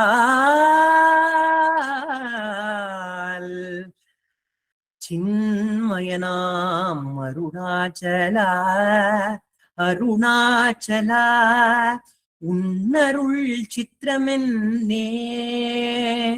ಅರುಣಾಚಲ, ನಿನ್ನ ಕರುಣೆಯ ಒಂದು ವಿಚಿತ್ರ ಏನು ಅಂತ ಹೇಳಿದ್ರೆ, ನೀನು ನನ್ನ ತಂದೆಯಾಗಿ ತಾಯಿಯಾಗಿ ನನ್ನನ್ನ ಈ ಭೂಮಿ ಕರ್ಕೊಂಡ್ ಬಂದು ನಾನು ಮಾಯೆಯ ಸಮುದ್ರದಲ್ಲಿ ಬೀಳೋಕೆ ಮುನ್ನ ನನ್ನನ್ನ ನಿನ್ನ ಹತ್ರ ಸೆಳೆದು ನನಗೆ ನಿನ್ನ ನೆಲೆಯನ್ನೇ ಕೊಟ್ಟು ನಿನ್ನ ಪಾದದಡಿಯಲ್ಲಿ ನನ್ನನ್ನ ಇರಿಸ್ಕೊಂಡಿದ್ದೀಯಾ.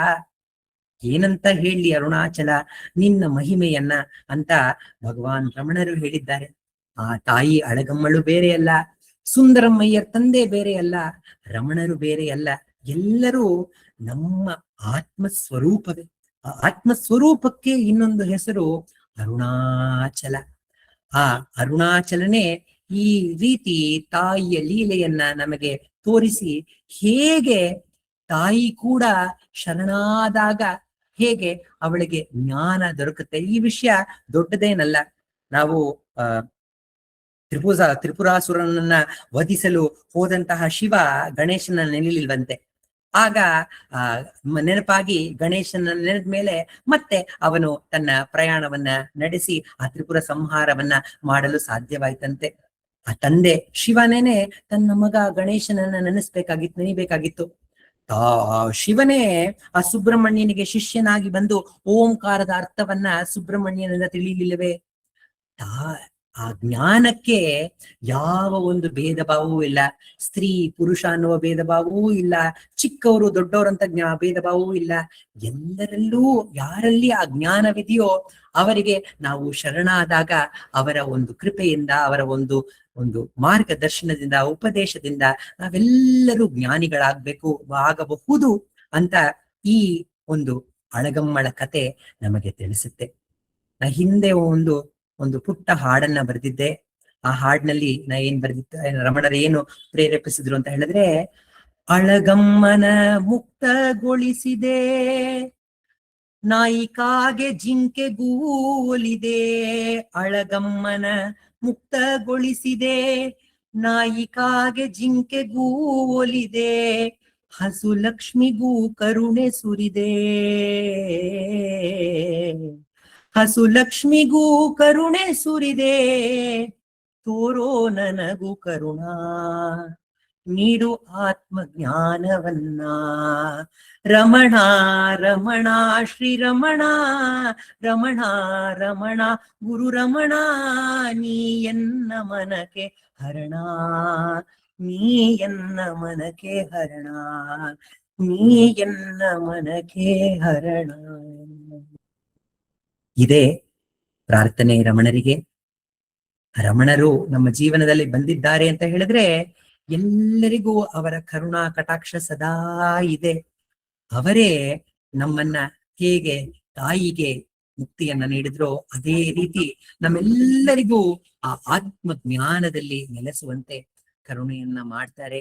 ಇದೊಂದೇ ಪ್ರಾರ್ಥನೆ ಅಂತ ಆ ರಮಣರ ಪಾದಾರವಿಂದಕ್ಕೆ ಈ ಒಂದು ಮನನವನ್ನ ಸಲ್ಲಿಸುತ್ತಾ ಈ ಅವಕಾಶವನ್ನ ಮಾಡಿಕೊಟ್ಟಂತಹ ಶ್ರೀ ವಾಸುದೇವ್ ಹಾಗೂ ಶ್ರೀಮತಿ ವಾಣಿ ವಾಸುದೇವ್ ಅವರಿಗೆ ಅನಂತಾನಂತ ಧನ್ಯವಾದಗಳು. ಎಲ್ಲ ಸತ್ಸಂಗಿಗಳಿಗೂ ನಮೋ ರಮಣ, ಎಲ್ಲರಿಗೂ ಅನಂತಾನಂತ ಧನ್ಯವಾದಗಳು. ಓಂ ನಮೋ ಭಗವತೆ ಶ್ರೀರಮಣಾಯ.